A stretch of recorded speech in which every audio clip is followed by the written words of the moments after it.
चलिए बच्चों, स्वागत करते हैं आपके अपने YouTube channel unstoppable star education में। इस वीडियो में हम क्लास 12 के जो आपका सब्जेक्ट है हिंदी, उसके व्याकरण का एक एक टर्म देखेंगे आप, है ना। संज्ञा सर्वनाम विशेषण क्रिया करके जिससे अक्सर क्वेश्चन पूछे जाते हैं एग्जाम में, वो सारे प्रश्न उत्तर एक एक करके देखेंगे। तो पहले तो क्या करेंगे कि जैसे मान लीजिए यहाँ पे संज्ञा दिया हुआ है, तो संज्ञा की परिभाषा देखेंगे, उसके प्रकार के बारे को समझेंगे, है ना, प्रकार कितने होते हैं, और उसके उदाहरण देखेंगे। अगर ये समझ में आ जाएगा आपको तो इसके जो प्रश्न हैं इजीली समझ में आ जाएंगे। तो सबसे पहला संज्ञा का यहाँ परिभाषा दिया हुआ है कि किसी व्यक्ति, वस्तु, स्थान या भाव के नाम का बोध कराने वाले शब्द को संज्ञा कहते हैं। किसी व्यक्ति, वस्तु, स्थान या भाव के नाम का बोध कराने वाले शब्द को संज्ञा कहते हैं। जैसे राम जो है, मोहन, सरिता, ये सब किसी न किसी व्यक्ति का नाम है। पटना कोई स्थान का नाम है, दिल्ली किसी स्थान का नाम है, हिमालय किसी वस्तु का नाम है, गाय किसी जानवर का नाम है, फूल फूल है नहीं, चावल हो गया, वृक्ष, कलम, किताब, प्रेम, घृणा, ये सब भाव है ना। प्रेम हो गया, घृणा हो गया, ये सब क्या है, भाव है। तो ये सब संज्ञा के ये है ना उदाहरण है। इसके 5 भेद हैं जो यहाँ पे दिए हुए हैं, सही है ना। ये 5 भेद इनके दिए हुए हैं। नंबर 1 है जातिवाचक संज्ञा, जिसमें मनुष्य, पहाड़, नदी वगैरह आ जाएगा। व्यक्तिवाचक संज्ञा जैसे राम, श्याम, उत्तर, दक्षिण। द्रव्यवाचक संज्ञा जैसे सोना, दूध, तेल। भाववाचक संज्ञा लंबाई, मोटापा।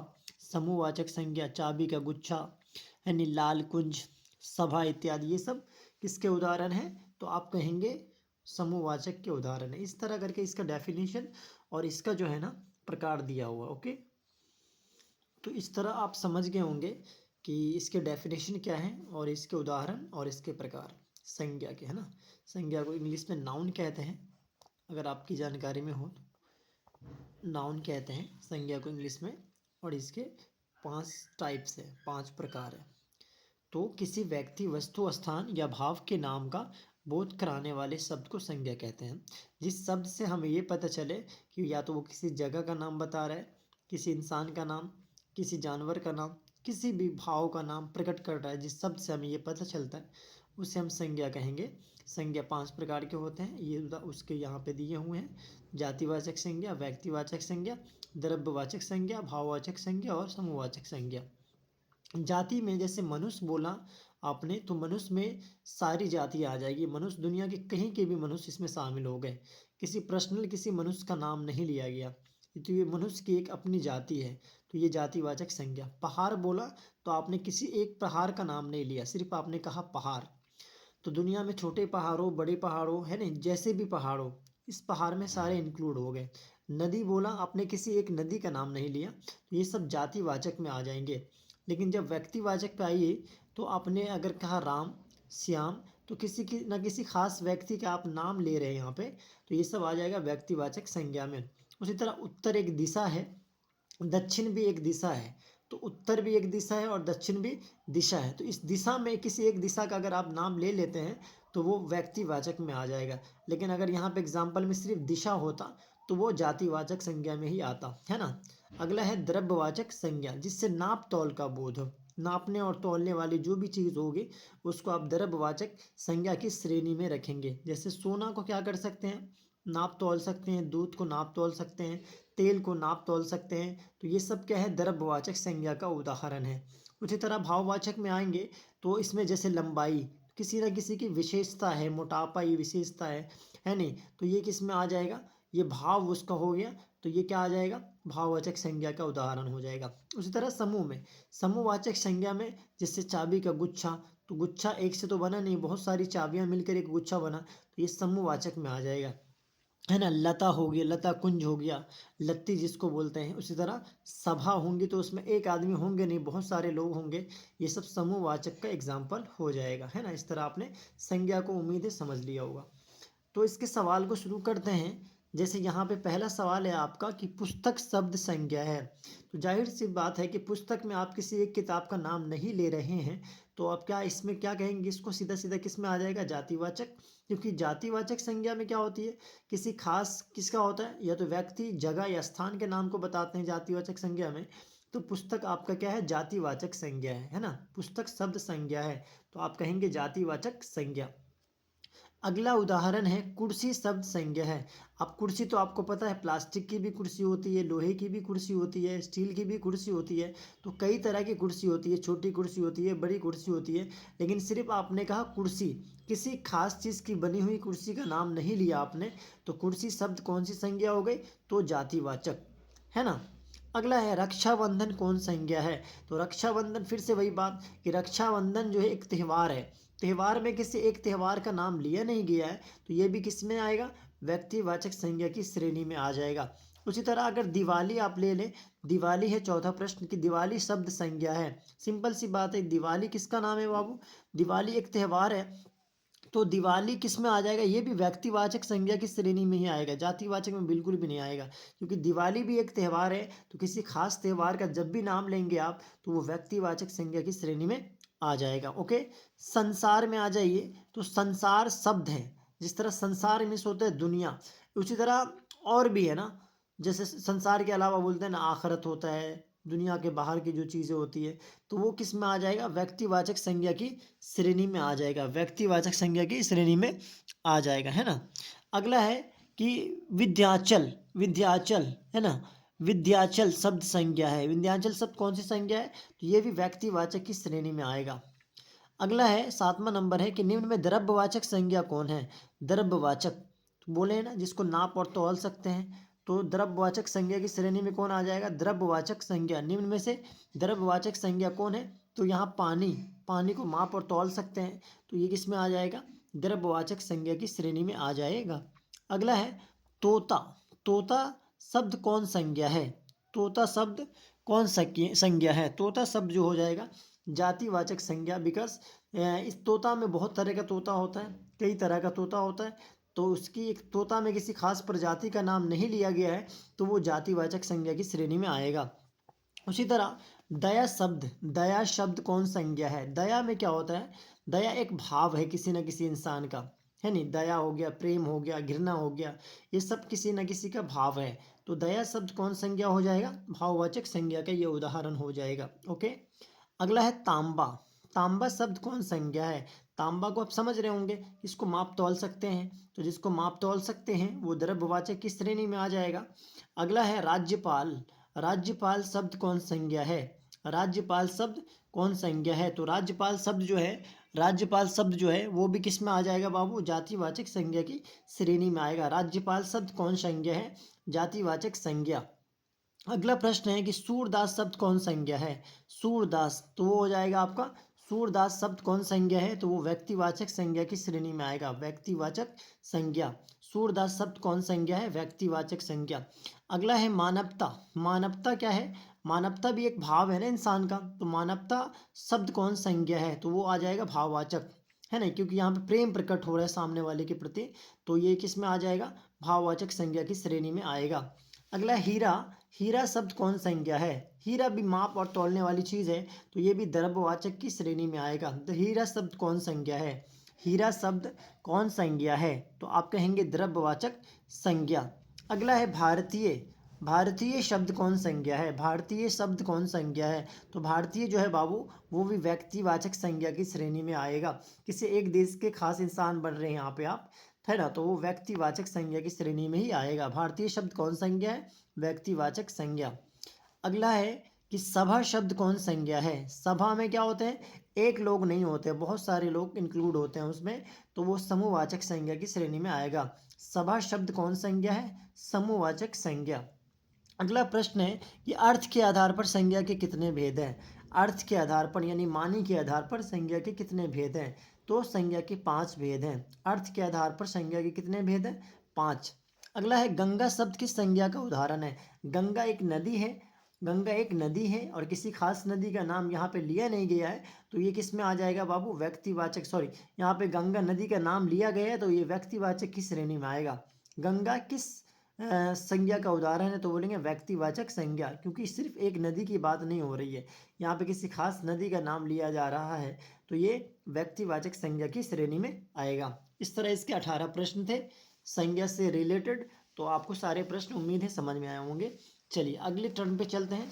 जो आपका अगला उदाहरण यहाँ पे दिया हुआ है, यानी अगला जो पॉइंट है आपका सर्वनाम के बारे में। सर्वनाम की परिभाषा है और उसके प्रकार हैं, तो उसका उदाहरण सहित देखेंगे प्रश्न और उत्तर, है नहीं। तो सर्वनाम की परिभाषा है कि संज्ञा के बदले प्रयुक्त होने वाले शब्द को सर्वनाम कहते हैं। संज्ञा के बदले, किसके बदले बाबू? संज्ञा के बदले प्रयुक्त होने वाले, यानी संज्ञा यानी नाम की जगह पे जो शब्द इस्तेमाल होता है, प्रयुक्त होता है, उसको क्या कहेंगे? सर्वनाम कहते हैं। संज्ञा के बदले प्रयुक्त होने वाले शब्द को सर्वनाम कहते हैं। उदाहरण के तौर पे मैं, तुम, यह, वह, वे, आप इत्यादि, ये सारे के सारे सर्वनाम के उदाहरण हैं। सर्वनाम के 6 भेद होते हैं। जिस तरह संज्ञा के आपने पढ़ा 5 भेद होते हैं, तो सर्वनाम के कितने भेद होते हैं? 6 भेद होते हैं। नंबर 1 है पुरुषवाचक सर्वनाम, पुरुषवाचक सर्वनाम। नंबर 2 निजवाचक सर्वनाम, निजवाचक सर्वनाम। नंबर 3 है निश्चयवाचक सर्वनाम, निश्चयवाचक सर्वनाम। नंबर 4 अनिश्चयवाचक सर्वनाम। नंबर 5 है संबंधवाचक सर्वनाम। नंबर 6 है प्रश्नवाचक सर्वनाम। ये सर्वनाम के कितने भेद हैं? 6। सर्वनाम के 6 भेद हैं और इसके फिर प्रश्न उत्तर नीचे दिए हुए हैं। तो एक एक प्रश्न को देखते हैं, फिर उसके आंसर देखेंगे, है नहीं। पहला प्रश्न है तुम्हें क्या चाहिए? सर्वनाम है। तो यहाँ पे आप देख रहे होंगे कि सामने वाले से प्रश्न कर रहे हैं, तो सिंपल सी बात है, इसका आंसर क्या हो जाएगा? प्रश्नवाचक सर्वनाम। तुम्हें क्या चाहिए? सर्वनाम है, तो कौन सा सर्वनाम है? प्रश्नवाचक सर्वनाम, है ना। अगला प्रश्न है वह कौन है जो पड़ा रो रहा है? वह कौन है जो पड़ा रो रहा है? तो देख रहे हैं यहाँ पे दोनों जो सेंटेंस है एक दूसरे से जुड़ रहा है, यानी जोड़ा जा रहा है। तो ये सर्वनाम का उदाहरण किस सर्वनाम का होगा? तो सिंपल सी बात है, ये संबंधवाचक सर्वनाम होगा। बिकॉज ये सेंटेंस और ये सेंटेंस एक दूसरे से जोड़े रहे हैं, यानी जुड़ रहे हैं। तो वह कौन है जो पड़ा रो रहा है? तो ये संबंधवाचक का उदाहरण हो जाएगा। अगला है मुझे भी छात्रवृत्ति मिलती थी, सर्वनाम है। मुझे भी, मुझे भी, तो ये सिंपल सी बात है, जब मैं यानी खुद की बात जब भी होगी तो वो पुरुषवाचक सर्वनाम की श्रेणी में आएगा। मुझे भी छात्रवृत्ति मिलती थी, तो ये किस सर्वनाम का उदाहरण हो जाएगा? पुरुषवाचक सर्वनाम का। अगला है रोटी मत खाओ क्योंकि वह जली है, कौन सर्वनाम है? रोटी मत खाओ क्योंकि वह जली है। यहाँ पे आप कंफर्म हो रहे हैं कि जो रोटी है बिल्कुल जली है। आपको पक्का पता है कि रोटी मत खाओ, क्यों नहीं खाओ? क्योंकि वह जली है। कौन सा सर्वनाम है? तो ये हो जाएगा निश्चयवाचक सर्वनाम। बिकॉज जिस चीज़ के बारे में आप सामने वाले को कह रहे हैं उसकी आपको पुख्ता जानकारी है, मुकम्मल जानकारी है, आपको पक्का पता है। तो जिसके बारे में निश्चित पता हो तो उसी को बोलते हैं आप निश्चयवाचक सर्वनाम। रोटी मत खाओ क्योंकि वह जली है, कौन सा सर्वनाम है? तो बोलेंगे आप निश्चयवाचक सर्वनाम। अगला प्रश्न है हम ऐसा क्यों नहीं कर सकते? हम ऐसा क्यों नहीं कर सकते? तो आप देख रहे होंगे इसमें क्यों आ गया, यानी हम सवाल कर रहे हैं, सवाल कर रहे हैं। तो जब भी सवाल करें, जब भी प्रश्न करें, तो वो प्रश्नवाचक का उदाहरण हो जाएगा। हम ऐसा क्यों नहीं कर सकते कौन सर्वनाम है? तो आप कहेंगे प्रश्नवाचक। क्या कहेंगे? प्रश्नवाचक। हिंदी में कुल कितने सर्वनाम हैं? हिंदी में कुल कितने सर्वनाम हैं? तो अभी आपने पढ़ा कि हिंदी में कुल कितने सर्वनाम हैं? 11 होंगे। हिंदी में कुल कितने सर्वनाम हैं? तो इसका उदाहरण आंसर क्या होगा? 11 सर्वनाम है। हिंदी में कुल कितने सर्वनाम हैं? तो टोटल जो सर्वनाम है वो 11 हैं, है नहीं। टोटल सर्वनाम कितने हैं? 11 सर्वनाम है। हिंदी में कुल कितने सर्वनाम हैं? तो बोलेंगे 11। अगर सर्वनाम के भेद पूछे कितने, तो आपने बोलना है 6, है नहीं। सर्वनाम के भेद कितने हैं? 6, याद रखना। और टोटल कितने सर्वनाम है? तो बोलेंगे 11 सर्वनाम है। अगला है सवाल वह क्या कौन है जो वहाँ सो रहा है? वह कौन है, वह कौन है जो वहाँ सो रहा है? किस सर्वनाम का उदाहरण है? किस सर्वनाम का उदाहरण है? सिंपल सी बात है, इस सेंटेंस का इससे रिलेशन बन रहा है। तो जब भी रिलेशन बने तो आप बोलेंगे संबंधवाचक सर्वनाम। वह कौन है जो पड़ा रो रहा है? किस सर्वनाम का उदाहरण है? तो संबंधवाचक सर्वनाम। अगला सवाल है वह कौन है जो कल आया था? किस सर्वनाम का उदाहरण है? किस सर्वनाम का उदाहरण है? तो यहाँ भी क्या है? ये सेंटेंस इससे जुड़ रहा है। वह कौन है जो कल आया था, किस सर्वनाम का उदाहरण है? तो यहाँ पे ये भी हो जाएगा संबंधवाचक, है नहीं, ये भी संबंधवाचक, ये भी संबंधवाचक और ये भी संबंधवाचक का उदाहरण है। कौन खा रहा है, कौन खा रहा है किस सर्वनाम का उदाहरण है? फिर आपने देखा यहाँ पे कि सवाल किया जा रहा है इस सेंटेंस के अंदर में, तो आप इसका भी आंसर क्या मानेंगे? मानेंगे प्रश्नवाचक सर्वनाम। कौन खा रहा है किस सर्वनाम का उदाहरण है? तो क्या आंसर हो जाएगा? प्रश्नवाचक सर्वनाम। कौन खा रहा है किस सर्वनाम का उदाहरण है? तो आप कहेंगे प्रश्नवाचक सर्वनाम। इस तरह करके आपने सर्वनाम के जो प्रश्न थे जो पहले पूछे जा चुके हैं, देख रहे हैं ये प्रश्न 2025 में, 2025 में, 2022 में, 2022 में, इस तरह ये सब क्वेश्चन पूछे गए हैं। बिहार बोर्ड ने इस सब सवाल को पूछा है, इसीलिए मैंने इसको दोहराना और आपको बताना बेहतर समझा, इसलिए मैं बता रहा हूँ। ठीक है, तो इसको आप इम्पोर्टेंट समझ के तैयारी कर लेंगे तो आपको एग्जाम में ये काफ़ी काम आने वाले हैं। ठीक है, तो अगला टर्म है आपका बाबू विशेषण। विशेषण क्या होते हैं और इसके कितने प्रकार होते हैं सारे देखेंगे, है ना। तो विशेषण देख लीजिए आप, पहले तो विशेषण की परिभाषा देख लीजिए। विशेषण की परिभाषा देखिए कि जो शब्द संज्ञा अथवा सर्वनाम की विशेषता बताए उसे विशेषण कहते हैं, है नहीं। जो शब्द संज्ञा अथवा सर्वनाम की विशेषता बताए उसे विशेषण कहते हैं। परिभाषा याद रखिए, अगर आपसे बोले विशेषण किसे कहते हैं, तो जो शब्द संज्ञा अथवा सर्वनाम की विशेषता बताए उसे विशेषण कहते हैं। जैसे काली गाय चरती है, में काली गाय का विशेषण है। यहाँ पे काली गाय चरती है, काली क्या है? तो बोलेंगे आप गाय का क्या है? विशेषण है काली, यानी गाय जो है वो संज्ञा है, उसकी विशेषता है काली। तो गाय की विशेषता क्या हो गई? काली, तो काली क्या है? विशेषण, याद रखिएगा। अब विशेषण के 6 भेद होते हैं, जिस तरह सर्वनाम के 6 भेद है उसी तरह विशेषण के भी 6 भेद हैं। नंबर 1 है गुणवाचक विशेषण। गुणवाचक विशेषण चतुर, सच्चा, अच्छा, ये सब गुण है, किसी न किसी का गुण है। तो चतुर हो या सच्चा हो या अच्छा हो, ये किसी न किसी का क्या है? गुण है। तो ये गुणवाचक विशेषण की श्रेणी में आएगा, है ना। अगला इसका प्रकार है, अगला प्रकार है इसका संख्यावाचक विशेषण। संख्यावाचक विशेषण जैसे चौगुना, सैकड़ों, ये सब संख्या की बात हो रही है ना, नंबर की बात हो रही है, तो वो संख्यावाचक विशेषण की श्रेणी में आएंगे, है ना। चौगुना, सैकड़ों किस में आएंगे? संख्यावाचक विशेषण की श्रेणी में आ जाएंगे। अगला है परिमाणवाचक। परिमाणवाचक विशेषण 2 सेर घी, 3 मीटर कपड़ा, तो ये देख रहे हैं नाप तौल वाली बात हो रही है, तो ये परिमाणवाचक विशेषण में आ जाएंगे। अगला है सार्वनामिक विशेषण। कैसा, ऐसा, जैसा, इस तरह का जो शब्द होगा वो सार्वनामिक विशेषण आएगा, है ना। कैसा, ऐसा, जैसा, ये क्या है? सार्वनामिक विशेषण है। ठीक है, अगला है तुलनाबोधक। तुलनाबोधक विशेषण तो सुंदरता, अधिकतर, उसी तरह संबंधवाचक विशेषण जैसे जंगी जहाज, भारतीय, ये सब किसका उदाहरण हो जाएगा? संबंधवाचक विशेषण का उदाहरण हो जाएगा। ठीक है, तो इसके भी क्या करेंगे आप, इसके भी प्रश्न उत्तर को देखते हैं। सबसे पहला है आलस का विशेषण क्या होगा? आलस का विशेषण क्या होगा? तो आलस का विशेषण होगा बाबू आलसी, है नहीं। आलस का विशेषण क्या होगा? आलसी। आलस का विशेषण क्या होगा? आलसी। ठीक हो गया। अगला है कि उच्च शब्द का विशेषण क्या होगा? उच्च शब्द का विशेषण क्या होगा?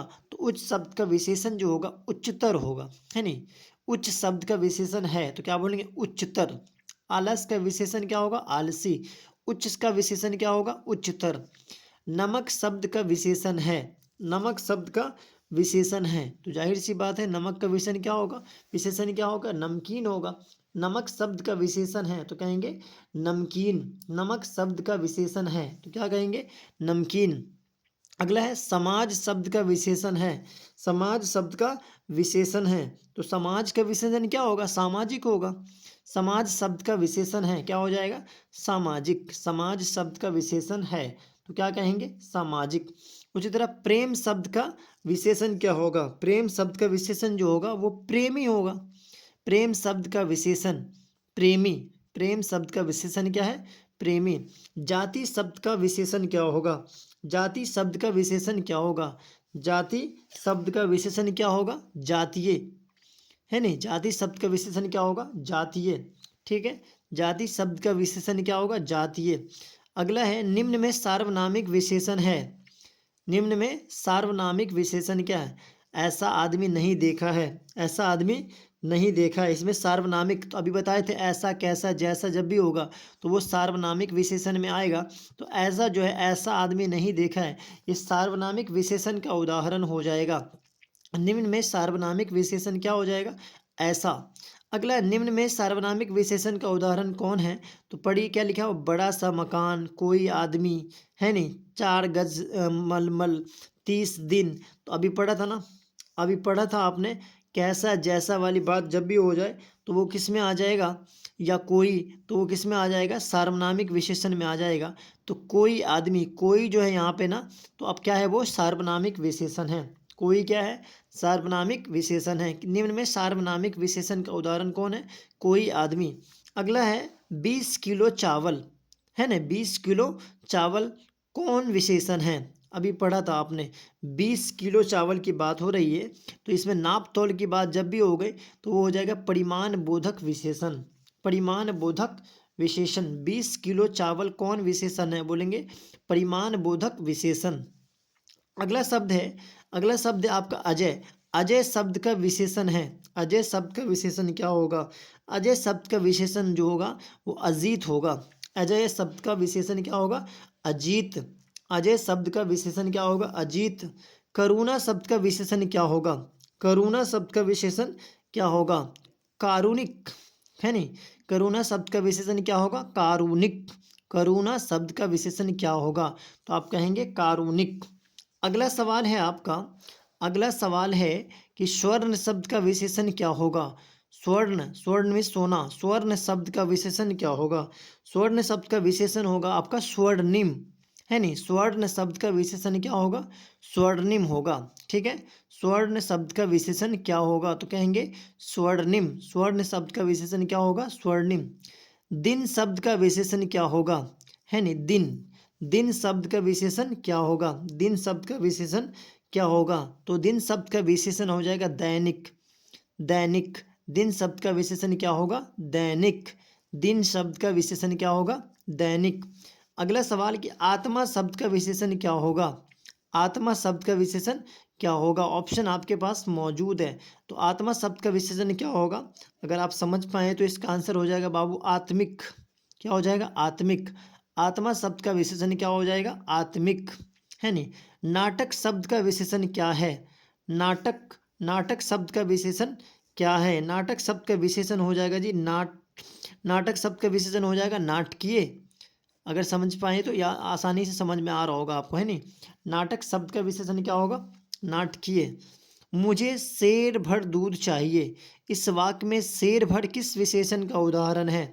किस विशेषण का उदाहरण है? तो आपने पढ़ा होगा परिमाण बोधक में आ जाएगा, क्योंकि ये नाप तोल वाली बात हो रही है, तो परिमाण बोधक में आ जाएगा। मुझे शेर भर दूध चाहिए, इस वाक्य में शेर भर किस विशेषण का उदाहरण है? परिमाण बोधक। मामा शब्द का विशेषण क्या होगा? मामा शब्द का विशेषण क्या होगा? ममेरा, है नहीं। मामा शब्द का विशेषण क्या हो जाएगा? ममेरा। मामा शब्द का विशेषण क्या हो जाएगा? ममेरा हो जाएगा। ठीक हो गया। तो इस तरह करके आपने 17 प्रश्न थे इसके, इसको देख लिया, है नहीं। अब चलेंगे आप कारक के ऊपर। कारक के बारे में आपको पढ़ना है, ठीक है। कारक के बारे में देखेंगे, कारक किसे कहते हैं, कारक किसे कहते हैं और इसके कितने भेद हैं, उन सब के बारे में आपको देखना है। तो सबसे पहले कारक की परिभाषा देखिए। सबसे पहले कारक की क्या करिए, परिभाषा देखिए। कारक कहते किसे हैं? बोलेंगे संज्ञा या सर्वनाम के जिस रूप से उसका संबंध वाक्य के किसी दूसरे शब्द के साथ जाहिर होता है, उस रूप को कारक कहते हैं। संज्ञा या सर्वनाम के जिस रूप से, संज्ञा या सर्वनाम के जिस रूप से उसका संबंध वाक्य के किसी दूसरे शब्द के साथ जाहिर होता है, वाक्य के किसी दूसरे शब्द के साथ जाहिर होता है, उस रूप को कारक कहते हैं। उस रूप को कारक कहते हैं। कारक के भेद, हिंदी में 8 कारक हैं। इसके नाम, विभक्तियाँ और लक्षण निम्नांकित हैं। उसके नाम भी दिए हुए हैं, उसकी विभक्ति भी दिए हुए हैं और उनकी लक्षण भी यहाँ पे दिए हुए हैं। ये कारक के प्रकार है, उसकी विभक्तियाँ दी हुई है यहाँ पे, है नहीं। जैसे कर्ता ने, क्रम को, करण से, संप्रदान को के लिए, अपदान से, संबंध का के, की, अधिकरण, अधिकरण में और पर, संबोधन हे, हो, अरे, अजी, अहो, ये सारे के सारे कारक यहाँ पे दिए हुए हैं और उसके ये विभक्तियां चिन्ह दी हुई है यहाँ पे, है ना। तो अगर इसको ध्यान से देख लेंगे तो फिर सवाल को बनाना आसान रहेगा, आसानी से आप बना पाएंगे। जैसे कर्ता ने क्रम को, ये क्या है तो कारक है, ये क्या है विभक्तियां हैं, ठीक है। तो कर्ता ने क्रम को करण से संप्रदान को के लिए अपदान से संबंध का के की संबंध का के की अधिकरण में पर संबोधन हे, हो, अरे, अजी, अहो, है ना, जिसमें पुकार आ जाएगा उसमें संबोधन में आ जाएगा, ठीक है। जैसे इसका उदाहरण लेते हैं, एक एक प्रश्न लेंगे फिर इसका आंसर समझेंगे। जैसे लिखा हुआ है वह कुल्हाड़ी से वृक्ष काटता है, तो कौन सा कारक हो गया, वह कुल्हाड़ी से वृक्ष काटता है, तो आपने बताना है इसमें कारक कौन सा है। तो जिस चीज से किसी भी चीज को काटा जाए तो वो से में किसमें करण में आ जाएगा, करण कारक में आ जाएगा। करण से, किसी चीज से किसी को काट रहे हैं ना, तो ये करण कारक का एग्जाम्पल होगा। वह कुल्हाड़ी से, यहाँ पे जो से है वो करण का उदाहरण है, करण कारक यहाँ पे ऐड होगा, ठीक है, करण से। तो वह कुल्हाड़ी से वृक्ष काटता है कारक है, कौन सा कारक है, करण कारक है, ठीक है। अगला, निम्न में संबोधन कारक का विभक्ति कौन है। संबोधन का मतलब आपने पढ़ा कि जिसमें पुकारा जाए, हे, हो, अरे, अजी, अहो। ऑप्शन देखिए, ने, से, अरे, को। तो यहाँ पे सिंपल सी बात है, अड़े वाला आपने पढ़ा उदाहरण में, इसका आंसर क्या हो जाएगा, अड़े। संबोधन का मतलब क्या होता है, पुकारना। संबोधन का मतलब क्या होता है, पुकारना। तो निम्न में से संबोधन कारक की विभक्ति कौन है, तो आप क्या कहेंगे, अरे, ठीक है। अगला, शीला ने सावित्री को जी भर कोसा, है नहीं, शीला ने किसको, सावित्री को क्या किया, जी भर कोसा। तो इसका आंसर क्या हो जाएगा, कर्म, कर्म कारक। कि किसने किसको, तो शीला ने सावित्री को, कर्ता ने कर्म को, कर्म को, तो कर्म को यहाँ पे क्या हो जाएगा, कर्म कारक, है नहीं, क्या हो जाएगा, कर्म कारक का ये उदाहरण हो जाएगा। शीला ने सावित्री को, है नहीं, तो शीला ने किसको, सावित्री को क्या किया, जी भर कोसा, किस कारक का उदाहरण है, तो कर्म कारक का।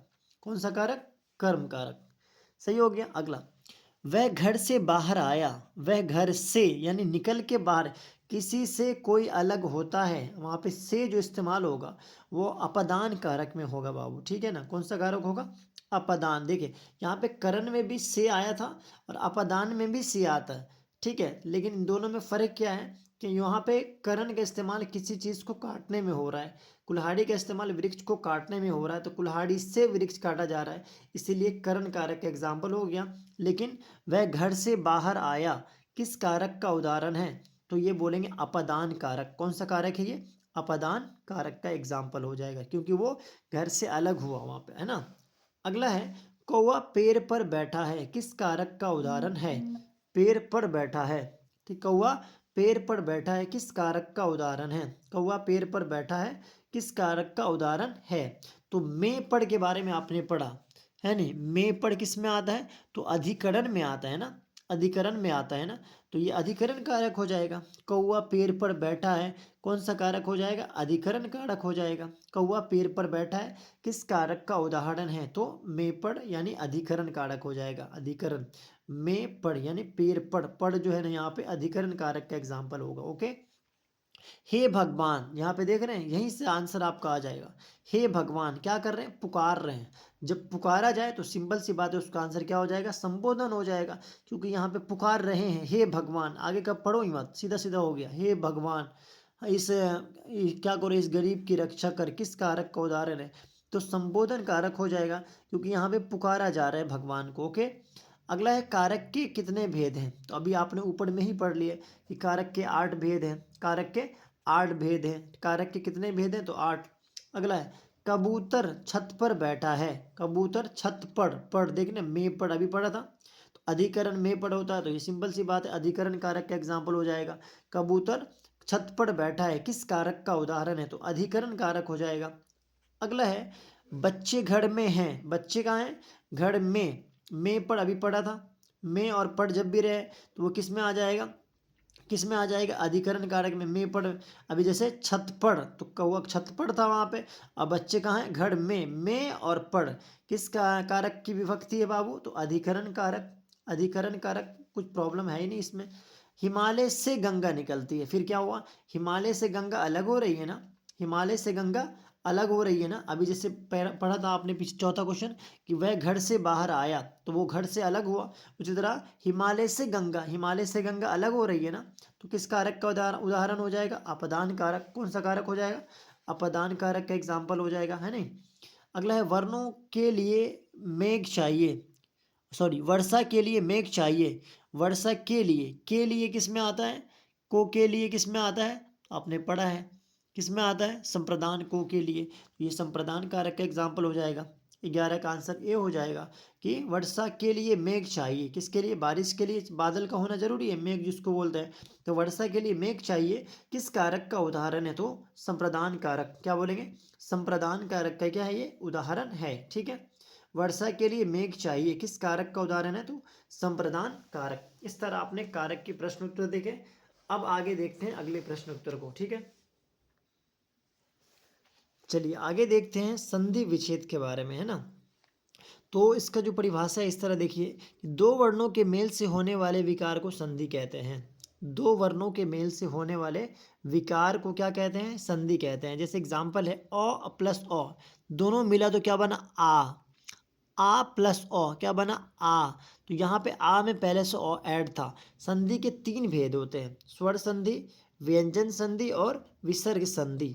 स्वर संधि किसको बोलेंगे, दो स्वरों के पास आने से जो संधि होती है, दो स्वर जब आपस में मिलता है, दो स्वरों के पास आने से जो संधि होती है उसे स्वर संधि कहते हैं। जैसे राम प्लस अवतार, राम अवतार, सही है, राम प्लस अवतार क्या बना, राम अवतार। ओके। उसी तरह व्यंजन संधि, जिन दो वर्णों में संधि होती है उनमें पहला वर्ण व्यंजन हो और दूसरा वर्ण चाहे स्वर हो या व्यंजन, पहला वर्ण क्या होना चाहिए, व्यंजन होना चाहिए, और दूसरा वर्ण चाहे स्वर हो या व्यंजन, तो उस संधि को व्यंजन संधि कहते हैं। जैसे जगत प्लस ईस, जगदीश।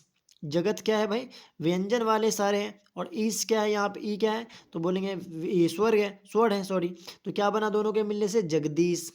अगला एग्जाम्पल विसर्ग संधि का, तो विसर्ग के साथ स्वर या व्यंजनों की संधि को विसर्ग संधि कहते हैं। जैसे तपह प्लस वन, तपोवन, तपह प्लस वन क्या पढ़ेंगे, तपोवन। तो इस तरह संधि के तीन भेद हो गए, स्वर संधि, व्यंजन संधि और विसर्ग संधि। इसके उदाहरण देख लेते हैं, सारे प्रश्न देखेंगे, क्लियर हो जाएगा डाउट, है ना। तो पहला प्रश्न है आपका कि रविंद्र का संधि विच्छेद होगा, रविंद्र का संधि विच्छेद इनमें से क्या होगा।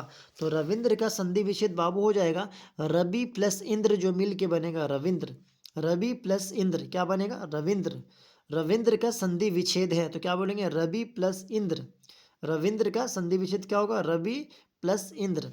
अगला है मनवंतर, मनवंतर का संधि विच्छेद है, मनवंतर का संधि विच्छेद क्या होगा, तो क्या हो जाएगा, मन प्लस अंतर, मनवंतर।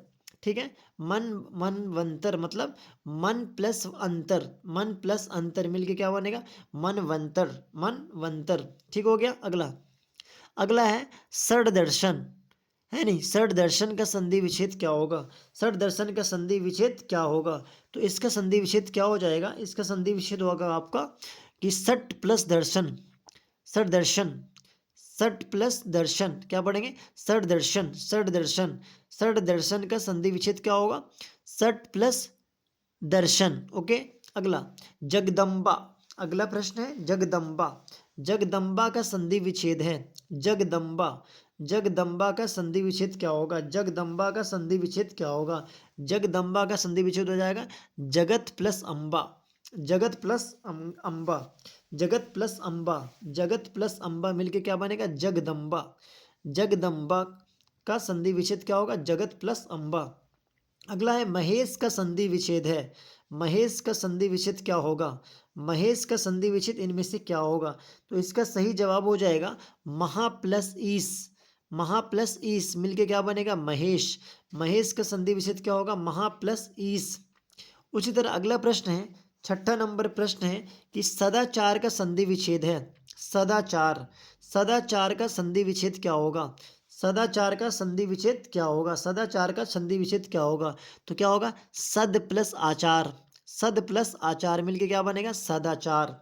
सद प्लस आचार, सद प्लस आचार, सद प्लस आचार मिलके क्या बनेगा, सदाचार। चलिए अगला प्रश्न है आपका तपोवल। तपोवल का संधि विच्छेद होगा। तपोवल का संधि विच्छेद क्या होगा? तपोवल का संधि विच्छेद हो जाएगा तपह प्लस वल। तपह, तो प विसर्ग पह, तपह प्लस बल, क्या पढ़ेंगे? तपोवल। तपोवल का संधि विच्छेद क्या होगा? तपह प्लस बल। अगला सवाल है राजेंद्र। राजेंद्र का संधि विच्छेद है। राजेंद्र का संधि विच्छेद क्या होगा? राजेंद्र का संधि विच्छेद होगा बाबू राज प्लस इंद्र। राजेंद्र, राजेंद्र का संधि विच्छेद क्या होगा? राज प्लस इंद्र। राज प्लस इंद्र क्या होगा? राजेंद्र। राजेंद्र का संधि विच्छेद क्या होगा? राज प्लस इंद्र। उसी तरह सज्जन, सज्जन का संधि विच्छेद क्या होगा? सज्जन का संधि विच्छेद, सज्जन, सज्जन का संधि विच्छेद क्या होगा? सत प्लस जन। सज्जन, सत प्लस जन, सज्जन। सज्जन का संधि विच्छेद है, क्या बोलेंगे? सत प्लस जन, सत प्लस जन। अगला उच्चारण शब्द का संधि विच्छेद है। उच्चारण, उच्चारण शब्द का संधि विच्छेद क्या होगा? तो क्या पढ़ेंगे? उत प्लस चारण। उत प्लस चारण। उच्चारण शब्द का संधि विच्छेद क्या होगा? उत प्लस चारण। उच्चारण शब्द का संधि विच्छेद है। उच्चारण शब्द का संधि विच्छेद है, क्या पढ़ेंगे? उत प्लस चारण। उत प्लस चारण। उच्चारण शब्द का संधि विच्छेद है उत प्लस चारण। अगला है निस्तार। निस्तार शब्द का संधि विच्छेद है। निस्तार, निस्तार शब्द का संधि विच्छेद क्या होगा? निस्तार शब्द का संधि विच्छेद क्या होगा? निह प्लस तार। निह प्लस तार। निस्तार शब्द का संधि विच्छेद है निह प्लस तार। निस्तार शब्द का संधि विच्छेद है निह प्लस तार। निह प्लस तार। अगला है अन्याय।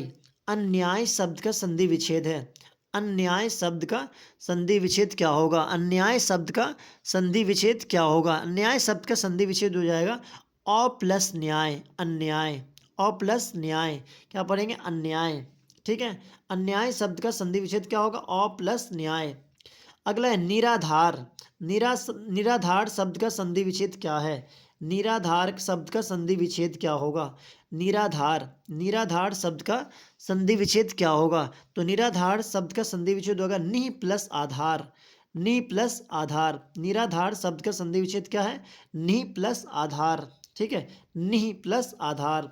अगला है यथेष्ट।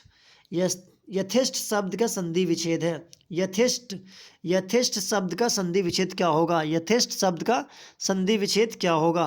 तो इसका आंसर क्या होगा? यथा प्लस इष्ट। यथा प्लस इष्ट।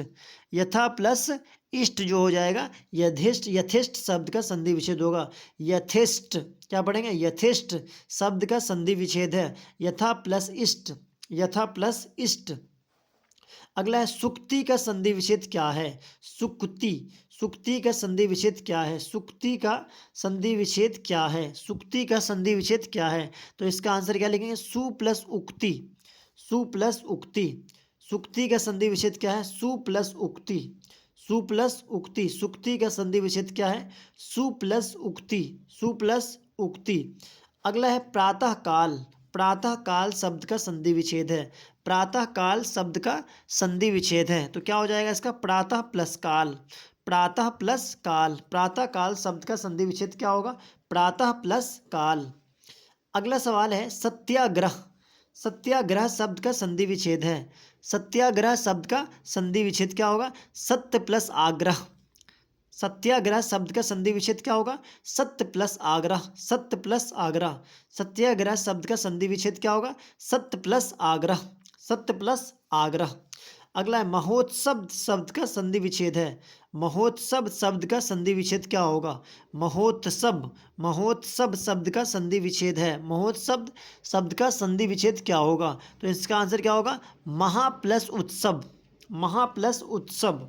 महा प्लस उत्सव जो होगा महोत्सव का संधि विच्छेद होगा। महोत्सव शब्द का संधि विच्छेद क्या होगा?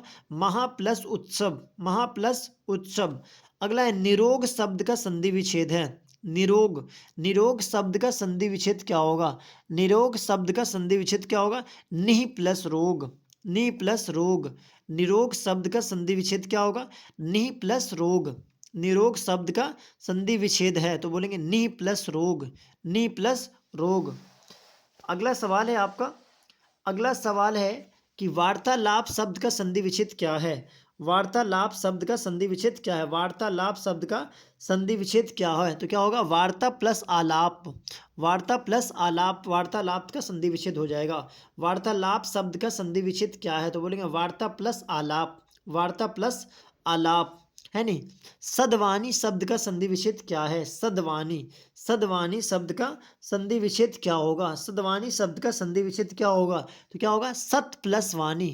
सत प्लस वाणी। सदवानी शब्द का संधि विच्छेद क्या है? क्या पढ़ेंगे? सत प्लस वाणी। सत प्लस वाणी। सदवानी शब्द का संधि विच्छेद क्या है? सत प्लस वाणी। अगला, नयन शब्द का संधि विच्छेद क्या है? नयन। नयन शब्द का संधि विच्छेद क्या है? नयन शब्द का संधि विच्छेद क्या होगा? ने प्लस अन। ने प्लस अन। नयन शब्द का संधि विच्छेद क्या है? क्या बोलेंगे? ने प्लस अन। अगला है गुरुपदेश। गुरुपदेश शब्द का संधि विच्छेद क्या है? गुरुपदेश शब्द का संधि विच्छेद क्या है? गुरुपदेश का शब्द का संधि विच्छेद क्या है? तो क्या पढ़ेंगे? गुरु प्लस उपदेश। गुरु प्लस उपदेश। गुरुपदेश शब्द का संधि विच्छेद क्या है? गुरु प्लस उपदेश। अगला सवाल है कि हताहत शब्द का संधि विच्छेद क्या है? हताहत शब्द का संधि विच्छेद क्या है? तो क्या पढ़ेंगे? हत प्लस आहत। हताहत। हताहत शब्द का संधि विच्छेद क्या है? तो क्या पढ़ेंगे? हत प्लस आहत। हत प्लस आहत, हताहत। नायक शब्द का संधि विच्छेद क्या है? नायक। नायक शब्द का संधि विच्छेद क्या है? नायक शब्द का संधि विच्छेद क्या है? नायक शब्द का संधि विच्छेद क्या है? तो नायक शब्द का संधि विच्छेद हो जाएगा आपका नई प्लस अक। नायक। नायक शब्द का संधि विच्छेद क्या है? नई प्लस अक। नई प्लस अक, नायक। ओके। उद्गम शब्द का संधि विच्छेद क्या है? उद्गम।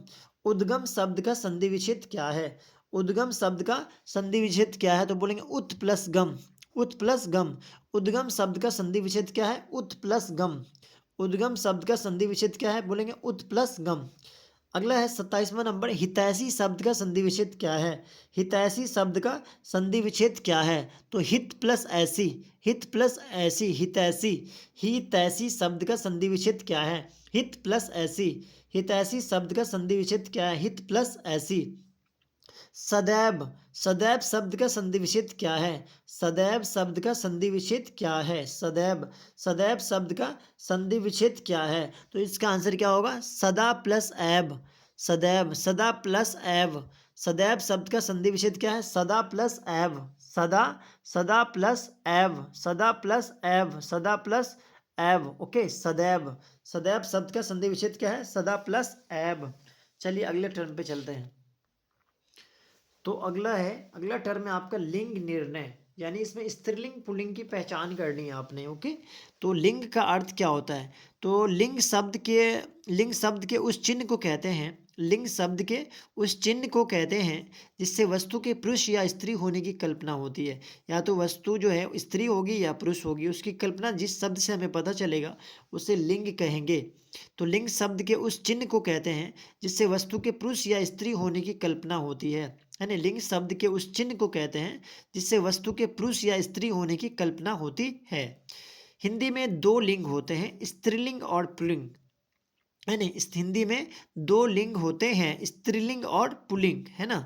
जैसे वासुदेव, मनमोहन, राम इत्यादि पुल्लिंग हैं, जबकि गाय, बकरी, लड़की इत्यादि स्त्रीलिंग हैं। यहाँ पे उदाहरण आपको दिया हुआ है, कुछ स्त्रीलिंग के और कुछ पुल्लिंग के। ओके। तो इसके भी प्रश्न देखते हैं। जैसे आपका आम शब्द है, तो आम शब्द जो है आपका पुल्लिंग है। ठीक है, ठीक है ना। तो आम शब्द क्या है आपका? पुल्लिंग है। उसी तरह भवन शब्द है, भवन क्या है? पुल्लिंग होगा। ठीक है, भवन शब्द क्या है? पुल्लिंग।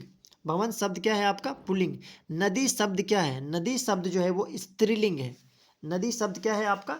स्त्रीलिंग है, याद रखिएगा। नदी शब्द जो है वो आपका स्त्रीलिंग है। नदी शब्द है स्त्रीलिंग। ठीक है, नदी शब्द क्या है? स्त्रीलिंग है। ओके। उसी तरह विवाह शब्द क्या है? विवाह शब्द जो है, विवाह शब्द जो है आपका वो पुल्लिंग है। ठीक है, विवाह शब्द है पुल्लिंग। विवाह शब्द क्या है? पुल्लिंग है। आम क्या था? पुल्लिंग। लेकिन भवन क्या था? पुल्लिंग। नदी स्त्रीलिंग, विवाह पुल्लिंग। कवि शब्द का स्त्रीलिंग रूप क्या होगा? तो कवयित्री होगा, है नहीं, कवयित्री। कवि शब्द का स्त्रीलिंग रूप क्या होगा? कवयित्री। क्या बोलेंगे? कवयित्री।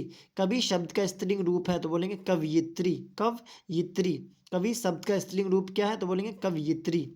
गुस्सा शब्द है, गुस्सा भी जो है आपका वो पुल्लिंग ही है, गुस्सा शब्द है पुल्लिंग, गुस्सा भी शब्द क्या है पुल्लिंग ही है, गुस्सा शब्द है तो कहेंगे पुल्लिंग।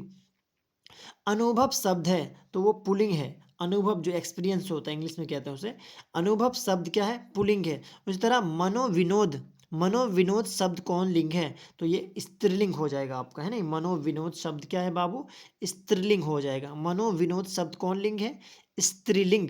मनोविनोद शब्द कौन लिंग है तो बोलेंगे स्त्रीलिंग। सेना शब्द क्या है, सेना जो है आपका वो स्त्रीलिंग है, ठीक है, सेना शब्द है स्त्रीलिंग। अदरक शब्द क्या है आपका पुल्लिंग, अदरक, अदरक शब्द क्या है पुल्लिंग है, अदरक, है ना, याद रखिएगा अदरक शब्द क्या है पुल्लिंग। लेकिन धर्म, धर्म शब्द क्या है आपका पुल्लिंग है, धर्म भी क्या है पुल्लिंग है। मुंह भी क्या है पुल्लिंग है, मुंह जो जिसको बोलने में इस्तेमाल करते हैं, मुंह क्या है आपका पुल्लिंग है, ठीक है, मुंह शब्द क्या है पुल्लिंग है। धर्म क्या है पुल्लिंग है, अदरक क्या है पुल्लिंग है, सेना क्या है तो बोलेंगे स्त्रीलिंग है, मनोविनोद क्या है स्त्रीलिंग है, अनुभव क्या है पुल्लिंग है, ठीक है ना, गुस्सा क्या है पुल्लिंग है। कवि शब्द क्या, कवि शब्द का स्त्रीलिंग रूप क्या होगा कवियत्री होगा। विवाह शब्द क्या है, विवाह शब्द पुल्लिंग है। नदी शब्द स्त्रीलिंग है। भवन शब्द क्या है पुल्लिंग है, और आम शब्द क्या है पुल्लिंग है, ठीक है। तो इस तरह करके आपने प्रश्न देखा। अगला प्रश्न देखिए आपका, सोना, सोना धातु है, ये कौन सा शब्द हो जाएगा, ये भी पुल्लिंग हो जाएगा, है नहीं। सोना शब्द कौन लिंग है तो आप कहेंगे पुल्लिंग है, सोना शब्द कौन लिंग है तो क्या कहेंगे पुल्लिंग। अगला है हलवाई शब्द का स्त्रीलिंग रूप क्या होगा, हलवाइन होगा, हलवाइन, ठीक है, हलवाइन याद रखिएगा, हलवान ह ल व करवा इन, हलवाइन हो जाएगा। हलवाई शब्द का स्त्रीलिंग रूप क्या होगा हलवाइन, हलवाइन, ओके। चंचल शब्द का स्त्रीलिंग रूप क्या है चंचला, चंचल शब्द का स्त्रीलिंग रूप क्या है तो बोलेंगे चंचला। सभा शब्द क्या है तो बोलेंगे स्त्रीलिंग, सभा शब्द क्या है स्त्रीलिंग। जल शब्द क्या है तो क्या कहेंगे पुल्लिंग, जल शब्द क्या है पुल्लिंग है, जल शब्द क्या है तो बोलेंगे पुल्लिंग। देवता शब्द क्या है पुल्लिंग है, देवता शब्द क्या है तो क्या कहेंगे पुल्लिंग। नायक शब्द का स्त्रीलिंग रूप क्या होगा, नायिका हो जाएगा। नायक शब्द का स्त्रीलिंग रूप क्या होगा तो आप बोलेंगे नायिका, क्या बोलेंगे नायिका। नायक शब्द का स्त्रीलिंग रूप क्या होगा नायिका।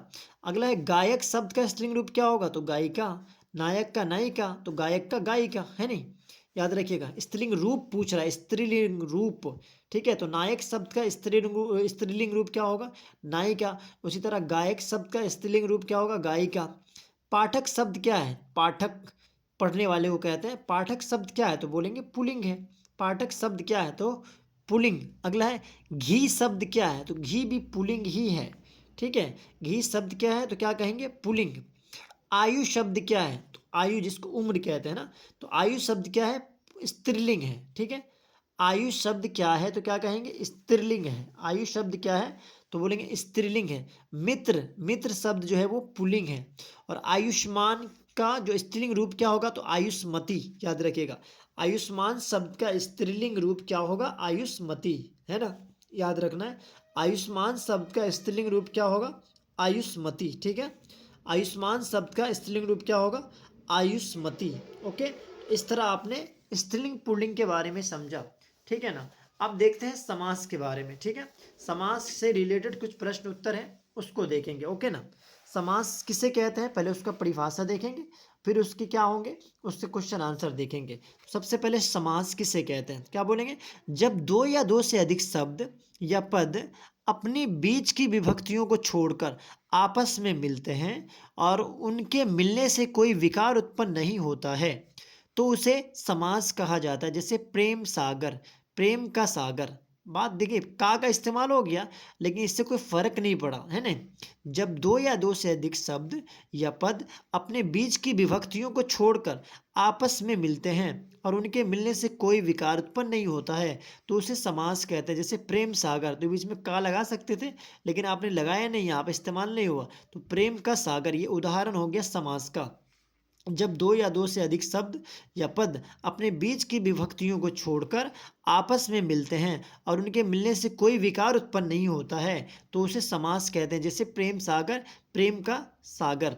समास के यहाँ पे भेद दिए हुए हैं, समास के भेद यहाँ पे दिए हुए। नंबर 1 में दिया हुआ आपका अव्ययीभाव समास, जैसे उदाहरण के तौर पे यथाशक्ति, प्रतिदिन, ये अव्ययी भाव समास का उदाहरण है, अव्ययी भाव समास। दूसरा है तत्पुरुष समास, जिसको जैसे उदाहरण के तौर पे चिरीमार, देशभक्त, ये सब तत्पुरुष समास का उदाहरण है। तत्पुरुष समास, तत्पुरुष समास, चिरीमार, देशभक्त। अगला है द्वंद्व समास, जैसे दाल भात, दाल और भात, ठीक है ना, द्वंद्व समास। अगला है बहुव्रीहि समास। कौन सा समास? बहुव्रीहि समास, जैसे पीताम्बर, पित है अंबर, पित है अंबर, जिसका जिसका वह अर्थात विष्णु, समझ में आ रहा है, बहुव्रीहि समास। अगला है द्विगु समास। कौन सा समास? द्विगु, जैसे त्रिभुवन, तीन भुवन, है नहीं। कर्मधारय समास, नीलांबर, जैसे कृष्ण सर्प, नीलांबर, कृष्ण सर्प, याद रखिएगा। कर्मधारय समास। तो अव्ययीभाव समास, तत्पुरुष समास, द्वंद्व समास, बहुव्रीहि समास, द्विगु समास और कर्मधारय समास, ये 6 प्रकार थे किसके? आपके समास के 6 प्रकार आपने देखा। ओके, तो इसके भी प्रश्न उत्तर को एक एक करके देखते हैं, ठीक है। चलिए, इसका पहला सवाल है आपका कि गगनचुंबी कौन सा समास है? गगनचुंबी कौन सा समास है? तो गगनचुंबी जो है आपका तत्पुरुष समास है। गगनचुंबी कौन सा समास है? गगनचुंबी कौन सा समास है? तो गगनचुंबी कौन सा समास है?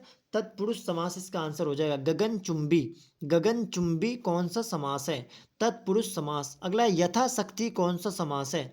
यथाशक्ति, यथाशक्ति कौन सा समास है? तो बोलेंगे अव्ययी भाव समास, अव्ययी भाव समास। यथाशक्ति कौन सा समास है? तो क्या बोलेंगे? अव्ययी भाव समास, ठीक है। यथाशक्ति कौन सा समास है? अव्ययी भाव समास। अगला है जी जान कौन सा समास है? बोलेंगे द्वंद्व। जी जान कौन सा समास है? क्या कहेंगे? द्वंद्व समास है। जी जान कौन सा समास है? द्वंद्व समास है, ठीक है। अगला है पंचपात्र, पंचपात्र कौन सा समास है? ये भी द्विगु है, ठीक है ना। पंचपात्र कौन सा समास है? द्विगु समास है। पंचपात्र कौन सा समास है? द्विगु। पंचपात्र कौन सा समास है? द्विगु समास है। अगला है चंद्रमौली, चंद्रमाली नहीं, चंद्रमाली कौन सा समास है? चंद्रमाली कौन सा समास है? तो क्या बोलेंगे? बहुव्रीहि, बहुव्रीहि समास है। चंद्रमाली कौन सा समास है? क्या बोलेंगे? बहुव्रीहि। लंबोदर, लंबोदर कौन सा समास है? ये भी बहुव्रीहि समास ही है, ठीक है ना। लंबोदर कौन सा समास है? लंबोदर, लंबोदर कौन सा समास है? क्या कहेंगे? बहुव्रीहि समास। लंबोदर कौन सा समास है? बहुव्रीहि। अगला है चतुर्भुज, चतुर्भुज कौन सा समास है? तो बहुव्रीहि। चतुर्भुज कौन सा समास है? क्या कहेंगे? बहुव्रीहि। तो यहाँ पे चंद्रमौली, उसके बाद लंबोदर, चतुर्भुज, ये सारे के सारे बहुव्रीहि समास का ही उदाहरण है। अगला है कमल नयन, कमल नयन कौन सा समास है? तो क्या कहेंगे? कर्मधारय, कर्मधारय। कमल नयन, कमल नयन कौन सा समास है? कर्मधारय, याद रखना है। कमल नयन कौन सा समास है? कर्मधारय। कमल नयन कौन सा समास है? तो क्या कहेंगे? कर्मधारय। अगला है नीलांबर, नीलांबर कौन सा समास है? नीलांबर कौन सा समास है? तो क्या बोलेंगे? कर्मधारय। कमल नयन भी, नीलांबर भी, ये भी कर्मधारय और समास का ही उदाहरण है। तो कमल नयन कौन सा समास है? कर्मधारय। नीलांबर कौन सा समास है? कर्मधारय, कर्मधारय। अगला सवाल है आपका चिरीमार, चिरीमार कौन सा समास है? चिरीमार कौन सा समास है? तो इसका आंसर क्या हो जाएगा बाबू? तत्पुरुष। चिरीमार कौन सा समास है? चिरीमार कौन सा समास है? तो क्या कहेंगे? तत्पुरुष, तत्पुरुष। चिरीमार कौन सा समास है? तत्पुरुष। अगला है यथा समय, यथा समय, यथा समय कौन सा समास है? तो बोलेंगे अव्ययी भाव समास, है नहीं। यथा समय समास है तो बोलेंगे अव्ययी भाव। यथा समय समास है, अव्ययी भाव समास है। यथा समय समास है, क्या बोलेंगे? अव्ययी भाव। प्रतिदिन शब्द कौन सा समास है? प्रतिदिन शब्द कौन सा समास है? बोलेंगे कर्मधारय। प्रतिदिन शब्द कौन सा समास है? क्या कहेंगे? कर्मधारय। प्रतिदिन शब्द कौन सा समास है? कर्मधारय। अनादर शब्द कौन सा समास है? तो बोलेंगे नत, नन्न समाल, है ना, नग्न समास। अनादर शब्द कौन सा समास है? अनादर शब्द कौन सा समास है? अनादर शब्द कौन सा समास है? अनादर शब्द कौन सा समास है? बोलेंगे नन्न, है नहीं, नन्न समास है। त्रिलोक शब्द कौन सा समास है? त्रिलोक, त्रिलोक शब्द कौन सा समास है? तो वो द्विगु बोलेंगे उसको, है नहीं। त्रिलोक शब्द कौन सा समास है? त्रिलोक शब्द कौन सा समास है? द्विगु। त्रिलोक शब्द कौन समास है? क्या बोलेंगे? द्विगु। शिवालय शब्द कौन समास है? शिवालय, है नहीं। शिवालय शब्द कौन सा समास है? वो हो जाएगा तत्पुरुष समास। शिवालय शब्द कौन समास है? क्या बोलेंगे? तत्पुरुष समास। शिवालय शब्द कौन समास है? तत्पुरुष समास। अगला नवयुवक शब्द कौन समास है? नवयुवक। नवयुवक शब्द कौन समास है? क्या कहेंगे? कर्मधारय। नवयुवक। नवयुवक शब्द कौन समास है? कर्मधारय। अगला है तीर्थ यात्रा। तीर्थ यात्रा शब्द कौन समास है? तीर्थ यात्रा शब्द कौन समास है? तीर्थ यात्रा शब्द कौन समास है? तत्पुरुष समास। तीर्थ यात्रा शब्द कौन समास है? क्या कहेंगे? तत्पुरुष समास। नीलगाय। नीलगाय शब्द कौन समास है? नीलगाय शब्द कौन समास है? नीलगाय शब्द कौन समास है? तो वो भी है कर्मधारय समास ही है। नीलगाय शब्द कौन समास है? कर्मधारय। नीलगाय शब्द कौन समास है? कर्मधारय। यथासंभव। यथासंभव। यथासंभव शब्द कौन समास है? यथासंभव शब्द कौन समास है? तो इसका आंसर होगा अव्ययीभाव, है ना। यथासंभव शब्द कौन समास है? अव्ययीभाव। क्या कहेंगे? अव्ययीभाव। यथासंभव शब्द कौन समास है? अव्ययीभाव। दो पदों का योग किसमें होता है? तो बोलेंगे समास में, है नहीं। दो पदों का योग किसमें होता है? अगला सवाल क्या है? दो पदों का योग किसमें होता है? तो क्या बोलेंगे? समास में होता है। विद्यासागर। विद्यासागर शब्द कौन समास है? तो क्या कहेंगे? तत्पुरुष समास। विद्यासागर। विद्यासागर शब्द कौन समास है? तत्पुरुष समास। विद्यासागर शब्द कौन समास है? तत्पुरुष।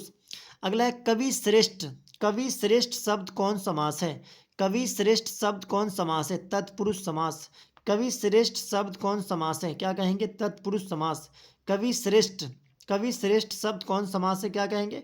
तत्पुरुष समास। कवि श्रेष्ठ शब्द कौन समास है? क्या कहेंगे? तत्पुरुष समास, है नहीं। चक्रपाणी शब्द कौन समास है? बहुव्रीहि। चक्रपाणी। चक्रपाणी शब्द कौन समास है? क्या कहेंगे? बहुव्रीहि। चक्रपाणी शब्द कौन समास है? बहुव्रीहि। आजन्म। आजन्म शब्द कौन समास है? अव्ययीभाव। आजन्म शब्द। आजन्म। आजन्म शब्द कौन समास है? क्या कहेंगे? अव्ययीभाव। अव्ययीभाव। हाथ पैर शब्द कौन समास है? तो बोलेंगे द्वंद्व समास है। हाथ पैर शब्द कौन समास है? क्या कहेंगे? द्वंद्व समास। हाथ पैर शब्द कौन समास है? द्वंद्व। अगला है देशभक्ति। देशभक्ति शब्द कौन समास है? देशभक्ति शब्द कौन समास है? ये भी आ जाएगा तत्पुरुष में ही, है नहीं। देशभक्ति शब्द कौन समास है? बोलेंगे तत्पुरुष। देशभक्ति शब्द कौन समास है? तो क्या कहेंगे? तत्पुरुष। देशभक्ति शब्द कौन समास है? क्या कहेंगे? तत्पुरुष। नील पीत। नीलपीत शब्द कौन समास है? नीलपीत, ये भी आ जाएगा द्वंद्व में ही, है नहीं। नीलपीत शब्द कौन समास है? क्या कहेंगे? द्वंद्व समास। नीलपीत शब्द कौन समास है? तो क्या कहेंगे? द्वंद्व समास। ओके। अगला है पंच प्रमाण। पंच प्रमाण शब्द कौन समास है? बोलेंगे द्विगु समास, है नहीं। पंच प्रमाण शब्द कौन समास है? क्या बोलेंगे? द्विगु। पंच प्रमाण शब्द कौन समास है? द्विगु। अगला है बिना पानी शब्द कौन समास है? बहुव्रीहि। बिना पानी। वीना पानी शब्द कौन समास है? बहुव्रीहि। वीना पानी शब्द कौन समास है? वीना पानी शब्द कौन समास है? क्या बोलेंगे? बहुव्रीहि। अगला सवाल है आपका। अगला सवाल है कि महापुरुष शब्द कौन समास है? तो वो है कर्मधारय। महापुरुष। महापुरुष शब्द में कौन समास है? तो क्या बोलेंगे? कर्मधारय। समास शब्द का अर्थ क्या है? तो बोलेंगे संक्षेप, है नहीं। समास शब्द का अर्थ क्या है? तो क्या कहेंगे? संक्षेप। समास शब्द का अर्थ क्या है? क्या कहेंगे? संक्षेप। त्रिभुवन। त्रिभुवन शब्द कौन सा समास का उदाहरण है? द्विगु। त्रिभुवन। त्रिभुवन शब्द कौन समास का उदाहरण है? क्या कहेंगे? द्विगु। त्रिभुवन शब्द कौन समास का उदाहरण है? क्या कहेंगे? द्विगु। द्विगु समास का उदाहरण है। त्रिभुवन शब्द कौन समास का उदाहरण है? द्विगु समास का उदाहरण है। ठीक है ना। अगले टर्म पे चलिए। चलिए आपका अगला टर्म है प्रत्य के बारे में। प्रत्य क्या होता है उसके पहले परिभाषा दी है, फिर उसके भेद दिए हुए, ठीक है। तो प्रत्य क्या होगा? बोलेंगे यह वह शब्दांश है, यह है वह शब्दांश है जो किसी शब्द के अंत में जोड़ा जाता है, जो किसी शब्द के अंत में जोड़ा जाता है। जैसे गाने वाला, है नहीं। इनमें क्रमशः वाला और अक जो है, जैसे कारक में अक जो है ना वो प्रत्य लगा हुआ है। गाने वाला में वाला हो गया, और अक जो लगा हुआ है यहाँ पे कारक में अक जो लगा हुआ है ये क्या हो गया? अंत में लगा हुआ। तो ये सब प्रत्य का उदाहरण है। प्रत्य के भेद, इसके दो भेद होते हैं। नंबर एक में है कृत प्रत्य, नंबर दो में है तद्धित प्रत्य, है नहीं। तद्धित प्रत्य। तो कृत प्रत्य क्या बोले होंगे? जो प्रत्य क्रिया के धातु रूप के बाद लगते हैं। जो प्रत्य क्रिया के धातु रूप के बाद लगते हैं कृत प्रत्य कहलाते हैं। और कृत प्रत्य से बने हुए शब्दों को कृदंत कहते हैं। जो कृत प्रत्य से बने शब्द होंगे उसको क्या बोलेंगे? कृदंत बोलेंगे। जैसे पढ़ प्लस आई क्या हो गया, पढ़ाई। पढ़ प्लस आई क्या हो गया, पढ़ाई है, तो ये कृदंत कहलाएगा। ठीक है। अगला है तद्धित प्रत्यय, जो प्रत्यय धातु शब्दों को छोड़कर अन्य शब्दों अर्थात संज्ञा, सर्वनाम, विशेषण और अव्यय के अंत में जुड़कर उनके अर्थ को बदल दे, वे तद्धित प्रत्यय कहलाते हैं। जैसे मानव प्लस ता, मानवता, ता लगा यहाँ पे, इसका मायने चेंज हो गया, मानवता हो गया। ठीक है। यहाँ पे मूल शब्द जैसे दिया हुआ है जन, इसका प्रत्यय दिया ता, तो क्या बन जाएगा, नवीन शब्द क्या बना, जनता। उसी तरह रटना, अंत में प्रत्यय में क्या है, अंत, तो क्या बन गया, रटंत। सही है, रटंत। ठीक है। जनता, जन क्या है, मूल शब्द है, और ता क्या है, प्रत्यय है, तो मिलके क्या बना, नवीन शब्द। क्या नहीं, नवीन मतलब नया शब्द, क्या बना, जनता। उधर रटना और प्रत्यय में क्या था, अंत, तो क्या बना, रटंत। सही है ना। तो ये इसका उदाहरण था, और इस यहाँ पे आपके इसके प्रत्यय के भेद दिए हुए थे। ठीक है। इसके आप फिर क्वेश्चन आंसर देखते हैं। जैसे पहला शब्द है, पहला शब्द आपका दिया प्रकाशित में कौन सा प्रत्यय है नहीं, प्रकाशित में, तो प्रकाश प्लस इत हो जाएगा, तो प्रकाशित में कौन सा शब्द हो जाएगा आपका, इत हो जाएगा, है ना। इसका आंसर क्या हो जाएगा, ए हो जाएगा, इत। प्रकाशित में कौन सा प्रत्यय है, तो क्या बोलेंगे, इत। प्रकाशित में कौन सा प्रत्यय है, तो क्या कहेंगे, इत, है ना। अगला प्रश्न देखते हैं।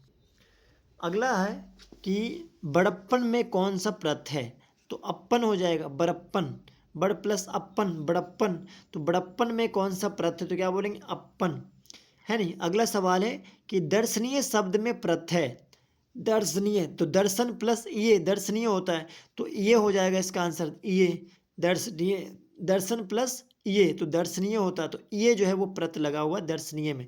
दर्शनीय में शब्द में प्रत्यय है, दर्शनीय शब्द में प्रत्यय क्या बोलेंगे, बोलेंगे ये। पढ़ाई शब्द में कौन सा प्रत्यय है, सिंपल सी बात है, आई, है नहीं। पढ़ाई शब्द में कौन सा प्रत्यय, क्या बोलेंगे, आई। पढ़ाई शब्द में कौन सा प्रत्यय, क्या कहेंगे, आई। पढ़ाई शब्द में कौन सा प्रत्यय, क्या कहेंगे, आई। अगला है विभागीय, विभागीय, सही है ना, विभागीय, जैसे दर्शनीय, तो उसी तरह विभागीय, तो विभागीय शब्द में कौन सा प्रत्यय है, तो आप तो सिंपल सी बात है ये बोलेंगे आप, है नहीं। ये विभागीय शब्द में कौन सा प्रत्यय है, क्या बोलेंगे, ये। अगला पढ़ने वाला, पढ़ने वाला अभी पढ़े थे पीछे आप, पढ़ने वाला शब्द में क्या प्रत्यय होगा, समझ गए होंगे, वाला होगा। पढ़ने प्लस वाला, तो पढ़ने वाला, पढ़ने वाला शब्द में प्रत्यय क्या हो जाएगा, वाला। अगला है हास्यास्पद, हास्यास्पद, हास्यास्पद, ठीक है ना। शब्द का में प्रत्यय क्या होगा, तो बोलेंगे आस्पद। हास्यास्पद शब्द का प्रत्यय क्या होगा, बोलेंगे आस्पद। हास्यास्पद, हास्यास्पद शब्द में प्रत्यय क्या होगा, बोलेंगे आस्पद। अगला है कौरव शब्द में प्रत्यय क्या है, कौरव में क्या हो जाएगा, औरब, है नहीं। कौरव शब्द में प्रत्यय क्या हो जाएगा, औरब, औरब। कौरव शब्द में प्रत्यय क्या होगा, औरब। चलिए अगला सवाल है आपका कि शक्ति शब्द में प्रत्यय क्या है, शक्ति शब्द में प्रत्यय क्या है, तो एक उक्ति, है नहीं, सीधा अक्ति बोल सकते हैं, कौ में तो हर्षी लगाना। शक्ति शब्द में प्रत्यय क्या है, ये उक्ति। ठीक है। अगला मिलनसार शब्द में प्रत्यय क्या है, तो बोलेंगे सार, मिलन प्लस सार, सार प्रत्यय लगा हुआ है मिलनसार में। मिलनसार शब्द में प्रत्यय है, मिलनसार शब्द में प्रत्यय है, तो क्या बोलेंगे, सार। अगला है नकलची, नकलची, तो नकल प्लस ची होता है, तो क्या हो जाएगा, ची। नकल शब्द में, नकलची शब्द में प्रत्यय क्या है, तो बोलेंगे ची, है नहीं। अगला है लड़ाका, लड़ाका शब्द में प्रत्यय क्या है, लड़ाका, लड़ाका शब्द में प्रत्यय क्या होगा, आका, ठीक है ना।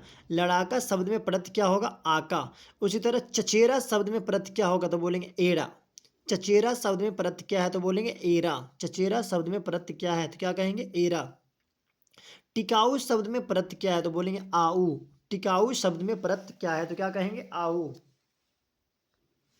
है ना। तो टिकाऊ शब्द में प्रत्यय क्या होगा, तो बोलेंगे आऊ। उसी तरह वंदना, वंदना शब्द में प्रत्यय क्या है, वंदना शब्द में प्रत्यय क्या है, तो वंदना शब्द में प्रत्यय आपका हो जाएगा अना, अना। वंदना, वंदना शब्द में प्रत्यय क्या हो जाएगा, अना।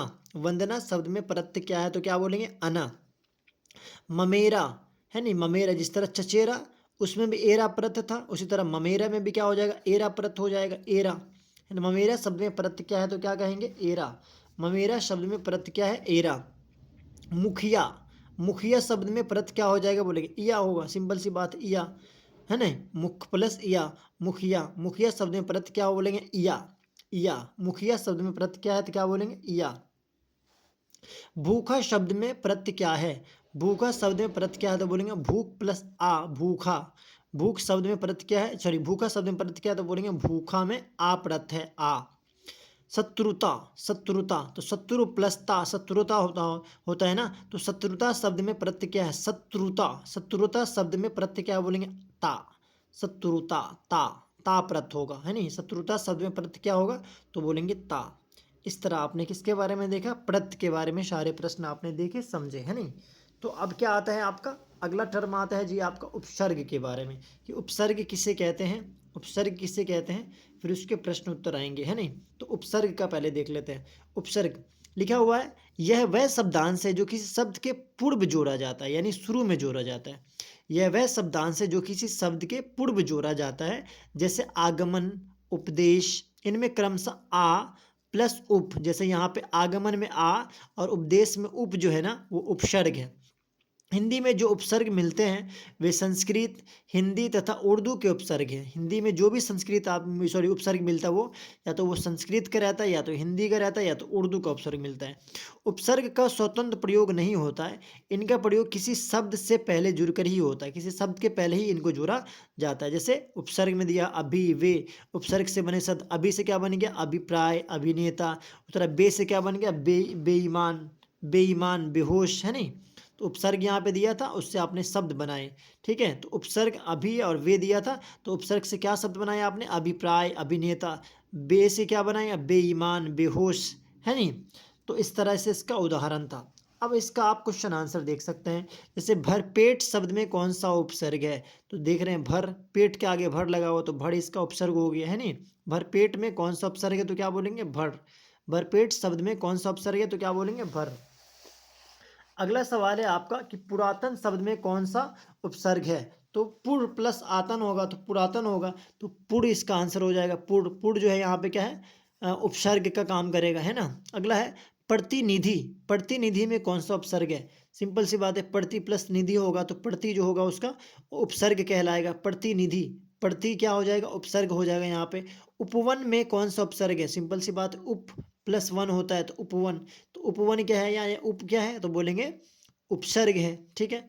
अगला निवास शब्द में कौन सा उपसर्ग है, तो नी प्लस नी प्लस वास होगा, तो नी जो है नी क्या है यहाँ पे उपसर्ग है, ठीक है। नी शब्द में उपसर्ग है, निवास शब्द में उपसर्ग क्या है, तो बोलेंगे नी। अगला बेईमान शब्द में उपसर्ग क्या है, तो बोलेंगे बे, बेईमान, बेईमान शब्द में उपसर्ग क्या है, तो क्या बोलेंगे बे। अगला है निडर, निडर शब्द में उपसर्ग है, नी प्लस डर होता है, तो नी जो है आपका वो क्या है, उपसर्ग है। निडर शब्द में उपसर्ग क्या है, बोलेंगे नी। उपकार शब्द में उपसर्ग क्या है, तो बोलेंगे उप। उपकार शब्द में उपसर्ग क्या है, उपकार शब्द में उपसर्ग क्या है, तो क्या बोलेंगे उप। निर्भय शब्द में उपसर्ग है, निर्भय, निर्भय शब्द में उपसर्ग क्या बोलेंगे निर, निर प्लस भय होगा निर्भय, तो यहाँ पे निर जो है ना, निर क्या है वो उपसर्ग है। निर्भय शब्द में उपसर्ग क्या है, तो बोलेंगे निर। उपस्थिति, उपस्थिति शब्द में उपसर्ग क्या है, तो बोलेंगे उप। उपस्थिति शब्द में उपसर्ग क्या है, तो क्या कहेंगे उप। उपस्थिति, उपस्थिति शब्द में उपसर्ग क्या है, क्या कहेंगे उप। अगला है परकाष्ठा, परकाष्ठा या सॉरी पराकाष्ठा, पराकाष्ठा शब्द में उपसर्ग क्या है, तो क्या बोलेंगे पड़ा। पड़ा प्लस काष्ठा तो पराकाष्ठा, तो पड़ा जो है यहाँ पे उपसर्ग है, ठीक है ना। पराकाष्ठा शब्द में उपसर्ग क्या है, तो क्या बोलेंगे परा, ठीक है। पड़ा जो है वो क्या है, उपसर्ग है, ठीक है।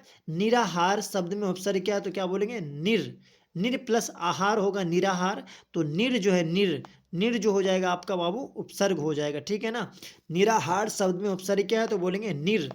दुर्बल शब्द में उपसर्ग क्या है, दुर्बल, दुर्बल शब्द में उपसर्ग क्या है, तो बोलेंगे दुर, दुर प्लस बल होगा, तो यहाँ पे दुर जो है ना उपसर्ग का काम करेगा, दुर, ठीक है ना। अगला अधपका, अधपका शब्द में उपसर्ग क्या है, तो क्या बोलेंगे अध, अधपका शब्द में उपसर्ग क्या है, तो क्या कहेंगे अध, है नहीं।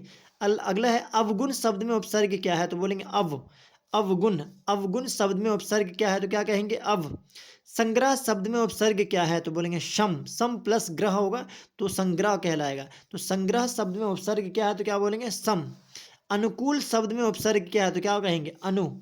अनुकूल शब्द में उपसर्ग क्या है, तो क्या बोलेंगे अनु, अनु प्लस कूल हो जाएगा अनुकूल, तो अनु यहाँ पे उपसर्ग है, लेकिन कूल क्या है प्रथ, याद रखना अनुकूल, तो अनु क्या कहलाएगा यहाँ पे उपसर्ग कहलाएगा। अनुकूल शब्द में उपसर्ग क्या है, तो क्या कहेंगे अनु। अनुकूल शब्द में उपसर्ग क्या है, तो क्या कहेंगे अनु। इस तरह आपने उपसर्ग के बारे में भी पढ़ लिया। चलिए अगले टर्म पे चलते हैं। चलिए आगे का अगला टर्म आप गया आ गया है ना मुहावरा, जिसको लोकोक्तियाँ बोलती है। लोकोक्तियाँ, लोकोक्तियाँ जो होती है मुहावरा। मुहावरा किसको बोलेंगे? अपने साधारण अर्थ को छोड़कर विशेष अर्थ को व्यक्त करने वाले इस वाक्यांश को मुहावरा कहते हैं। अपने साधारण अर्थ को छोड़कर, अपने साधारण अर्थ को छोड़कर विशेष अर्थ को व्यक्त करने वाले वाक्यांश को मुहावरा कहते हैं। जैसे अक्ल का अंधा मूर्ख व्यक्ति जिसमें समझ ना हो, है नहीं? तो अक्ल का अंधा बोला, इसका मतलब हो गया मूर्ख व्यक्ति जिसके पास समझ नहीं होती है। ठीक है। लोकोक्तियाँ क्या होती है? साधारणतया लोक में प्रचलित उक्तियों को लोकोक्ति कहते हैं। जैसे लोकोक्तियों को कहावतों के नाम से भी जाना जाता है। लोकोक्तियाँ अंतर कथाओं से भी संबंध रखती है, जिसमें एक पूरा भाव छिपा रहता है। जैसे अकल बड़ी या भैंस, ये लोकोक्तियाँ हैं, लोगों में प्रचलित ये सेंटेंस है नहीं। शारीरिक शक्ति की अपेक्षा बुद्धि का महत्व अधिक होता है, इसका मतलब अकल बड़ी या भैंस, तो शारीरिक शक्ति की अपेक्षा बुद्धि का महत्व अधिक होता है। इस तरह करके यहाँ पे मुहावरा दिया होगा आपके प्रश्न में और उसके आंसर आपने बताने हैं। ठीक है। तो पहला है अंटी मारना, मुहावरे का अर्थ है, तो इसका मतलब होता है चाल चलना, है नहीं? अंटी मारना, अंटी मारना मुहावरे का अर्थ क्या है? चाल चलना। अंटी मारना मुहावरे का अर्थ है तो क्या बोलेंगे? चाल चलना। ईंट से ईंट बजाना मुहावरे का अर्थ है तो बोलेंगे विनाश करना। ईंट से ईंट बजाना मुहावरे का अर्थ है, क्या कहेंगे? विनाश करना। ईंट से ईंट बजाना मुहावरे का अर्थ है, क्या बोलेंगे? विनाश करना। खिल्ली उड़ाना, है नहीं? अगला है, अगला क्या है मुहावरा? खिल्ली उड़ाना मुहावरे का अर्थ है तो बोलेंगे व्यंग करना यानी मजाक करना। खिल्ली उड़ाना यानी मजाक उड़ाना। खिल्ली उड़ाना मुहावरे का अर्थ क्या है? व्यंग करना, व्यंग करना, मजाक करना। दाने दाने को तरसना यानी भूखमरी की स्थिति को बोलते हैं दाने दाने को तरसना। दाने दाने को तरसना मुहावरे का अर्थ क्या है? भूखमरी की स्थिति। दाने दाने को तरसना तो भूखमरी की स्थिति। नाक कटना, नाक कटना मतलब इज्जत जाना या अपमानित होना, है नहीं? नाक कटना मुहावरे का अर्थ क्या है? अपमानित होना। नाक कटना मुहावरे का अर्थ क्या है? अपमानित होना, है नहीं? सब्ज बाग दिखाना, लालच देना, यानी होता ना ख्वाब दिखाना लंबे लंबे, तो उसको बोलते हैं सब्ज बाग दिखाना यानी हरा हरा बाग दिखाना। सब्ज बाग दिखाना मुहावरे का अर्थ क्या है? लालच देना, है नहीं? सब्ज बाग दिखाना मुहावरे का अर्थ क्या है? लालच देना। गाल बजाना, गाल बजाना मुहावरे का अर्थ क्या है? बोलेंगे डिंग हाँकना, है नहीं? लंबी लंबी फेंकना बोलते हैं ना, उसको बोलते हैं डिंग हाँकना। गाल बजाना मुहावरे का अर्थ क्या है? डिंग हाँकना। ठीक है। अंधे की लकड़ी का मतलब होता है एकमात्र सहारा, जिसके पास कोई सहारा नहीं तो उसको, जो कोई भी चीज़ सहारा बनती है उसको बोलते हैं अंधे की लकड़ी। अंधे की लकड़ी मुहावरे का अर्थ क्या है? तो बोलेंगे एकमात्र सहारा, एकमात्र सहारा। अगला है काठ मारना मुहावरे का अर्थ है तो बोलेंगे स्तब्ध रहना यानी चुप रहना। ठीक है। काठ मारना मुहावरे का अर्थ है तो बोलेंगे स्तब्ध रहना। ठीक है। ईद का चांद होना, इसका मतलब होता है बहुत दिनों पर दिखना, बहुत दिनों पर दिखना, उसको बोलते हैं ईद का चांद होना। ठीक है। गाल छूटना, गाल छूटना मुहावरे का अर्थ क्या है? पिड छूटना, पिड छूटना। ठीक है। गाल छूटना मुहावरे का अर्थ क्या है? पिड छूटना। खून पसीना एक करना मुहावरे का अर्थ क्या है? तो कठिन परिश्रम करना, सॉरी, है नहीं? खून पसीना एक करना मुहावरे का अर्थ क्या है? कठिन परिश्रम करना। खून पसीना एक करना मुहावरे का अर्थ क्या है? कठिन परिश्रम करना यानी कड़ी मेहनत करना। गुलड़ का फूल होना मतलब लापता होना, कोई चीज़ गायब हो जाती है ना उसको बोले गुलड़ का फूल हो गया, क्योंकि वो जल्दी दिखता नहीं है गुलड़ का फूल। ठीक है ना? तो गुलड़ का फूल होना मुहावरे का अर्थ क्या है? लापता होना। बात बनाना, बात बनाना का मतलब क्या होता है? बहाना करना। बात बनाना मुहावरे का अर्थ क्या है? बहाना करना, बहाना करना, है नहीं? बात बताना या सॉरी बात बनाना मुहावरे का अर्थ क्या है? बहाना करना। घर का ना घाट का, घर का ना घाट का, इसका मतलब होता है कहीं का नहीं। घर का ना घाट का, घर का ना घाट का, तो इसका मतलब क्या होता है? कहीं का नहीं। पीठ दिखाना मतलब हार कर भाग जाना। पीठ दिखाना, हार कर भाग जाना। पीठ दिखाना का मतलब क्या होता है? हार कर भाग जाना। ठीक है। अगला सवाल है आपका लाल पीला होना मतलब क्रोध करना यानी बहुत ज़्यादा गुस्सा होने को बोलते हैं लाल पीला होना। लाल पीला होना मुहावरे का अर्थ क्या है? क्रोध करना यानी गुस्सा करना। लोहे के चने चबाना, कठिन परिश्रम करना यानी कड़ी मेहनत करना। लोहे के चने चबाना, कठिन परिश्रम करना, है नहीं? कोसों दूर भागना मतलब बहुत अलग रहना। कोसों दूर भागना, कोसों दूर भागना मीन्स क्या होता है? बहुत अलग रहना। हाथ का मैल होना मतलब तुच्छ होना यानी बेकार होना। हाथ का मैल होना मुहावरे का क्या अर्थ है? तो बोलेंगे तुच्छ होना। हाथ का मैल होना मुहावरे का अर्थ क्या है? तुच्छ होना। ठीक है ना। इस तरह करके आपने लोकोक्ति और मुहावरे को देखा। अब देखेंगे हम पर्यायवाची शब्द। ठीक है, पर्यायवाची शब्द किसको बोलते हैं? ठीक है, तो पर्यायवाची शब्द का यहाँ परिभाषा है। पर्याय का अर्थ है समान, तथा वाची का अर्थ होता है बोली जाने वाले, बोले जाने वाले, अर्थात जिन शब्दों का अर्थ एक जैसा होता है उन्हें पर्यायवाची शब्द कहते हैं। जिन शब्दों का अर्थ एक जैसा होता है, जिन शब्द का अर्थ एक जैसा होता है उन्हें पर्यायवाची शब्द कहते हैं। दूसरे शब्दों में, जिन शब्दों के अर्थ में समानता हो उन्हें पर्यायवाची शब्द कहते हैं। जैसे सूरज को आप दिनकर भी बोल सकते हैं, दिवाकर भी बोल सकते हैं, रवि भी बोल सकते हैं, भास्कर भी बोल सकते हैं, है नहीं, भानु बोल सकते हैं। इन शब्दों का अर्थ है सूरज। इस प्रकार ये सभी शब्द सूरज के पर्यायवाची शब्द कहलाएंगे। ये सारे शब्द जो हमने बोला ये सब सूरज के ही पर्यायवाची शब्द कहलाएंगे। ठीक है, तो इस तरह इसका जो प्रश्न उत्तर है वो भी देखते हैं। ठीक है, तो अगला है, इसका पहला प्रश्न है कि अमृत का पर्यायवाची क्या होगा? तो यहाँ पे सुधा। अमृत का पर्यायवाची क्या होगा बाबू? सुधा। अमृत का, अमृत वैसी चीज जिसको पीने के बाद आदमी मरता ही नहीं है तो उसको अमृत कहते हैं। तो अमृत का पर्यायवाची क्या होगा? सुधा। अगला है अश्व। अश्व का पर्यायवाची क्या होगा? तुरंग। याद रखना, अश्व का पर्यायवाची क्या होगा? तुरंग। अश्व का पर्यायवाची क्या होगा? तुरंग। सुंदर का पर्यायवाची क्या होगा? मनोहर। मनोहर को सुंदर को कहो या सुंदर को मनोहर कहो, बात एक ही है। तो सुंदर का पर्यायवाची शब्द क्या होगा? मनोहर। कमल का पर्यायवाची क्या होगा? सरोज। कमल फूल जो होता है तो उसको सरोज भी कहते हैं, उसी का पर्यायवाची नाम है। कमल का पर्यायवाची शब्द क्या होगा? सरोज। उसी तरह यहाँ पे कमल का पर्यायवाची फिर से पूछ दिया, कमल का पर्यायवाची फिर से पूछ दिया। तो कमल का पर्यायवाची जलज भी होता है, उसको जलज भी बोल सकते हैं, कमल को सरोज भी बोल सकते हैं और कमल भी बोल सकते हैं। ये एक ही चीज़ के तीन नाम है, ये पर्यायवाची, यानी एक शब्द का सेम मायने आ रहा है। ठीक है, तो सरोज, कमल और जलज सब एक ही चीज़ है। घर शब्द का पर्यायवाची क्या होगा? तो बोलेंगे निकेतन। निकेतन जो है घर का पर्यायवाची है। घर शब्द का पर्यायवाची क्या होगा? निकेतन। फिर यहाँ पे घर शब्द का पर्यायवाची क्या है? तो बोलेंगे गेह। घर को गेह भी बोलते हैं, निकेतन भी बोलते हैं और घर भी बोलते हैं, याद रखिएगा। घर का पर्यायवाची क्या क्या हो सकता है? निकेतन भी हो सकता है, गेह भी हो सकता है और घर भी हो सकता है।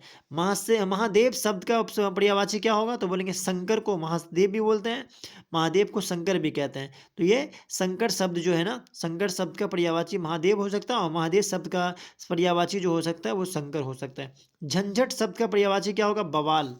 ठीक है, झंझट। झंझट शब्द का पर्यायवाची क्या हो सकता है? बवाल। झंझट शब्द का पर्यायवाची क्या होगा? बवाल होगा। ठीक है, शिव शब्द का पर्यायवाची क्या होगा? रुद्र। शिव शंकर को भी कहते हैं, उनको महादेव भी कहते हैं और रुद्र भी कहते हैं। तो शिव शब्द का पर्यायवाची क्या होगा? रुद्र, है नहीं, रुद्र भी हो सकता है, शंकर भी हो सकता है, महादेव भी हो सकता है, बात एक ही है। सूर्य का पर्यायवाची शब्द पहले भी पढ़े, तो प्रभाकर भी सूर्य को कहते हैं। सूर्य का पर्यायवाची शब्द क्या होगा? तो बोलेंगे प्रभाकर। सूर्य का पर्यायवाची शब्द क्या होगा? प्रभाकर। ठीक है ना। तो इस तरह करके आपने इसको देख लिया। फिर चलिए अगले टर्म की तरफ चलते हैं। ठीक है, चलिए आपका अगला टर्म है आपका विलोम शब्द के बारे में, जिसको विपरीतार्थक शब्द भी कहते हैं। विलोम शब्द को विपरीतार्थक शब्द भी कहते हैं। एक दूसरे के विपरीत या उल्टा अर्थ देने वाले शब्द विलोम कहलाते हैं। एक दूसरे के विपरीत या उल्टा अर्थ देने वाले शब्द विलोम कहलाते हैं। सरल शब्दों में जो शब्द किसी दूसरे शब्द का उल्टा अर्थ बताते हैं उन्हें विलोम शब्द या विपरीतार्थक शब्द कहते हैं। है नहीं, जो शब्द एक दूसरे एक शब्द का उल्टा अर्थ बताते हैं उन्हें विलोम शब्द या विपरीतार्थक शब्द कहते हैं। जैसे रात का उल्टा क्या होगा? दिन। नवीन का क्या होगा? प्राचीन। आदान का क्या होगा? प्रदान। वरिष्ठ का क्या होगा? कनिष्ठ। सही है ना। तो ये क्या है? उल्टे शब्द है नहीं, विलोम शब्द है। ठीक है ना, उर्दू में इसको जिद भी कहते हैं, उल्टा। ठीक है, तो जैसे आरंभ का विलोम क्या होगा? आरंभ मतलब शुरू करना होता है, तो आरंभ का विलोम क्या होगा? अंत, यानी खत्म। है नहीं, शुरू खत्म होता है तो आरंभ का क्या होगा? अंत। अगला है अधम। अधम का क्या होगा? उत्तम। अधम मतलब बेकार, उत्तम मतलब बेहतर, तो अधम का विलोम क्या होगा? उत्तम। यानी अधम का विलोम क्या होगा? उत्तम। उसी तरह आर्द्र। आर्द्र का मतलब नमी वाला, है नहीं, तो उसका विपरीतार्थक क्या होगा? शुष्क, यानी सूखा। आर्द्र मतलब नमी वाला जिसमें पानी की मात्रा हो, लेकिन उसका उल्टा क्या हो जाएगा? शुष्क, यानी सूखा। आलसी, यानी जो कोढ़िया होता है ना, जो मतलब मेहनत नहीं करता, उसको आलसी कहते हैं। तो आलसी का विलोम क्या होगा? परिश्रमी। परिश्रमी यानी मेहनती। ठीक है ना, आलसी यानी सुस्त का उल्टा क्या होगा? मेहनती, परिश्रमी। ठीक है, आस्तिक का विपरीतार्थक क्या होगा? नास्तिक। है नहीं, आस्तिक का विपरीतार्थक शब्द क्या होगा? नास्तिक। है नहीं, आस्तिक नास्तिक, याद रखिएगा। आस्तिक शब्द का विपरीतार्थक क्या होगा? नास्तिक। कायर का मतलब होता है डरपोक, तो कायर का उल्टा क्या होगा बाबू? बहादुर। कायर का विलोम होगा, बोलेंगे बहादुर। कायर का विलोम क्या होगा? बहादुर। अपमान शब्द का विलोम क्या होगा? अपमान शब्द का विलोम क्या होगा? सम्मान। अपमान शब्द का विलोम क्या होगा? सम्मान, ठीक है ना। अपमान शब्द का विलोम क्या होगा? सम्मान। अल्पायु शब्द का विलोम क्या होगा? दीर्घायु। अल्पायु मतलब कम उम्र वाला, लेकिन ज़्यादा उम्र वाला होगा तो क्या बोलेंगे उसको? दीर्घायु, ठीक है। अल्पायु यानी कम उम्र का, विलोम क्या होगा? यानी उसका उल्टा क्या होगा? दीर्घायु। अल्पायु शब्द का विलोम क्या होगा? दीर्घायु। अगला है अग्रज। अग्रज शब्द का विलोम क्या होगा? अनुज। अग्रज शब्द का विलोम क्या होगा? क्या कहेंगे? अनुज। आय शब्द का विलोम क्या होगा? व्यय। आय मतलब होता है आमदनी, जो कमा रहे हैं आप। व्यय मतलब होता है खर्च, तो कमाई का उल्टा क्या होगा? खर्च ही होगा ना। आय शब्द का विलोम क्या होगा? व्यय। गुण शब्द का विलोम क्या होगा? दोष। गुण मतलब जो अच्छाई होती है इंसान की, उसकी कमी भी होती है, उसको दोष बोलते हैं। तो गुण शब्द का विलोम क्या होगा? दोष। याद रखिएगा, गुण शब्द का विलोम क्या होगा? दोष, ठीक है ना। गुण शब्द का विलोम क्या होगा? दोष, है नहीं। अगला प्रश्न है आपका कि कृत्रिम। कृत्रिम शब्द का विलोम क्या होगा? कृत्रिम शब्द का विलोम क्या होगा? प्राकृत। कृत्रिम का मतलब होता है जिसको इंसान ने बनाया, ठीक है ना। जिसको इंसान जिस चीज़ को बना देता है उसको कृत्रिम बोलते हैं। लेकिन जो प्राकृत हो, जैसे बादल हो गया, आसमान हो गया, ये सब प्राकृत है नहीं। जमीन हो गई, ये सब प्राकृत है। तो कृत्रिम शब्द का विलोम क्या होगा? प्राकृत हो जाएगा। लेकिन रात शब्द का विलोम क्या होगा? दिन। रात शब्द का विलोम क्या होगा? दिन। आदान शब्द का विलोम क्या होगा? प्रदान। आदान मतलब लेना, प्रदान मतलब देना। तो आदान शब्द का विलोम क्या होगा? प्रदान। दूषित मतलब होता है खराब, तो उस शब्द का विलोम क्या होगा? स्वच्छ यानी साफ। दूषित मतलब गंदा, स्वच्छ में साफ, तो दूषित का उल्टा क्या हो जाएगा? स्वच्छ। श्रद्धा शब्द का विलोम क्या होगा? घृणा। श्रद्धा का उल्टा क्या हो जाएगा? घृणा। विलोम क्या होगा? घृणा। श्रद्धा का शब्द का विलोम क्या होगा? घृणा। जड़ शब्द का विलोम क्या होगा? चेतन। जड़ शब्द का विलोम क्या होगा? चेतन, ठीक है ना। जड़ शब्द का विलोम क्या होगा? चेतन। खंडन शब्द का विलोम क्या होगा? खंडन का उल्टा होगा मंडन। खंडन शब्द का विलोम क्या होगा? मंडन, ठीक है। खंडन शब्द का विलोम क्या होगा? मंडन। सफल शब्द का विलोम शब्द क्या होगा? तो बोलेंगे विफल। सफल मतलब होता है कामयाब, विफल मिस होता है नाकाम, ठीक है ना। सफल शब्द का विलोम शब्द क्या होगा? बोलेंगे विफल। प्रशंसा मतलब होता है तारीफ, निंदा मिस होता है बुराई करना, ठीक है ना। प्रशंसा शब्द का विलोम शब्द क्या होगा? बोलेंगे निंदा। प्रशंसा का विलोम क्या होगा? निंदा। परिश्रम शब्द का विलोम क्या होगा? तो बोलेंगे विश्राम। परिश्रम मतलब मेहनत करना, विश्राम मीन्स क्या होता है? आराम करना। तो परिश्रम शब्द का विलोम क्या होगा? तो बोलेंगे विश्राम। आगामी शब्द का विलोम क्या होगा? तो बोलेंगे विगत। आगामी मतलब आने वाला, विगत मतलब बीता हुआ, ठीक है। तो आगामी शब्द का विलोम क्या होगा? विगत। कृष्ण शब्द का विलोम क्या होगा? बोलेंगे शुक्ल। कृष्ण शब्द का विलोम क्या होगा? शुक्ल। आचार शब्द का विलोम क्या होगा? तो बोलेंगे अनाचार। आचार शब्द का विलोम क्या होगा? अनाचार। आचार शब्द का विलोम क्या होगा? अनाचार, ठीक है। आचार शब्द का विलोम क्या होगा? अनाचार, ओके, ठीक है। चलिए, आपका अगला टर्म है कि अनेक शब्दों के बदले एक शब्द। अनेक शब्दों के बदले एक शब्द। अनेक शब्दों के लिए एक शब्द क्या होता है? भाषा की सुदृढ़ता, सुदृढ़ता, भावों की गंभीरता और चुस्त शैली के लिए यह आवश्यक है कि विस्तृत विचारों या भावों को थोड़े से थोड़े शब्दों में व्यक्त किया जाए सके, ठीक है ना। थोड़े से थोड़े शब्दों में क्या किया जा सके? व्यक्त किया जा सके। बोले भाषा की सुदृढ़ता, भावों की गंभीरता और चुस्त शैली के लिए यह आवश्यक है कि विस्तृत विचारों या भावों को थोड़े से थोड़े शब्दों में व्यक्त किया जा सके, है नहीं। थोड़े से थोड़े शब्दों में क्या किया जा सके? व्यक्त किया जा सके, है नहीं। जैसे कि एग्जाम्पल देखते हैं। जैसे एग्जाम्पल दिया है यहाँ पे कि राम कविता लिखता है। अनेक शब्दों के स्थान पर एक ही शब्द कवि का प्रयोग कर सकते हैं, है नहीं। राम कविता लिखता है यानी वो कवि है, तो वो कवि का प्रयोग कर सकते हैं। जिस स्त्री का पति मर चुका हो, शब्द समूह के स्थान पर विधवा शब्द का प्रयोग कर सकते हैं। सिर्फ विधवा आपने बोल दिया तो इससे जाहिर हो गया कि उसके पति मर चुके हैं, ठीक है। अर्थात अनेक शब्दों के लिए एक शब्द पूरे एक वाक्य या वाक्यांश का अर्थ रखते हैं। भाषा में कई शब्दों के स्थान पर एक शब्द का प्रयोग कर हम भाषा को प्रभावशाली एवं आकर्षक बनाते हैं। प्रभावशाली बनाने के लिए ही क्या करते हैं? भाषा में एक शब्द का इस्तेमाल करते हैं। जैसे वन में चढ़ने वाला, वन में यानी जंगल में चढ़ने वाला, उसको वंचर बोलते हैं। वन में चढ़ने वाला क्या बोलेंगे? वंचर, ठीक है। स्वीकार करने योग्य तो बोलेंगे वरेण्य। वरेण्य, जो चीज़ एक्सेप्टेबल हो, तो जिसको एक्सेप्ट कर सके, कबूल कर सकते, उसको बोलेंगे वरेण्य। स्वीकार करने योग्य क्या बोलेंगे, वरेण्य। जिस पुरुष की स्त्री मर गई हो, जिस पुरुष की स्त्री मर गई हो उसको बोलेंगे विधुर। क्या कहेंगे, विधुर। ठीक है ना, जिस पुरुष की स्त्री मर गई हो क्या बोलेंगे उसको, विधुर। जानने की इच्छा रखने वाले को क्या कहते हैं, जिज्ञासु। जो जानना चाहता है उसको क्या बोलते हैं, जिज्ञासु। जानने की इच्छा रखने वाले को कहते हैं, क्या कहते हैं, जिज्ञासु। जानने की इच्छा रखने वाले को क्या कहते हैं, जिज्ञासु कहते हैं। जानने की इच्छा रखने वाले को कहते हैं, क्या कहते हैं, जिज्ञासु। जो मापने में समर्थ हो, मापने में क्या हो, समर्थ हो। जो मापने में समर्थ हो उसको बोलते हैं मापदंड। क्या बोलते हैं, मापदंड। ठीक है ना, जो मापने में समर्थ हो उसको क्या बोलते हैं, मापदंड। जो बहुत बोलता है, जो बहुत बोलता है उसे एक शब्द में क्या कहते हैं, बाचाल। ज़्यादा बोलने वाले को क्या बोलते हैं, बाचाल। जो बहुत बोलता है उसे एक शब्द में कहा जाता है, बोलते हैं बाचाल। जहाँ पहुँचना कठिन है क्या कहलाता है, दुर्गम कहलाता है। जहाँ पहुँचना क्या है, कठिन है, जहाँ पहुँचना मुश्किल है उसको क्या बोलते हैं, दुर्गम। क्या कहेंगे, दुर्गम। वह स्थान जहाँ सेना रहती है उसको छावनी कहते हैं। वह स्थान जहाँ सेना रहती है उसको क्या बोलते हैं, छावनी। क्या कहेंगे, छावनी। वह स्थान जहाँ सेना रहती है उसे क्या कहेंगे, छावनी कहेंगे। ओके, वह स्थान जहाँ सेना रहती है उसे क्या कहेंगे, छावनी। जिसने यश प्राप्त किया है उसको बोलेंगे यशस्वी। जिसने यश प्राप्त किया है, जिसने दुआ प्राप्त की है उसको क्या बोलेंगे, यशस्वी। जिसने यश प्राप्त किया है उसे क्या कहेंगे, यशस्वी। छात्रों के रहने का स्थान उसको बोलते हैं छात्रावास। जहाँ पे छात्र रहते हैं उसको क्या कहते हैं, छात्रावास। गिरा हुआ के लिए एक शब्द क्या है, तो बोलेंगे पतित। गिरा हुआ के लिए एक शब्द क्या है, बोलेंगे पतित।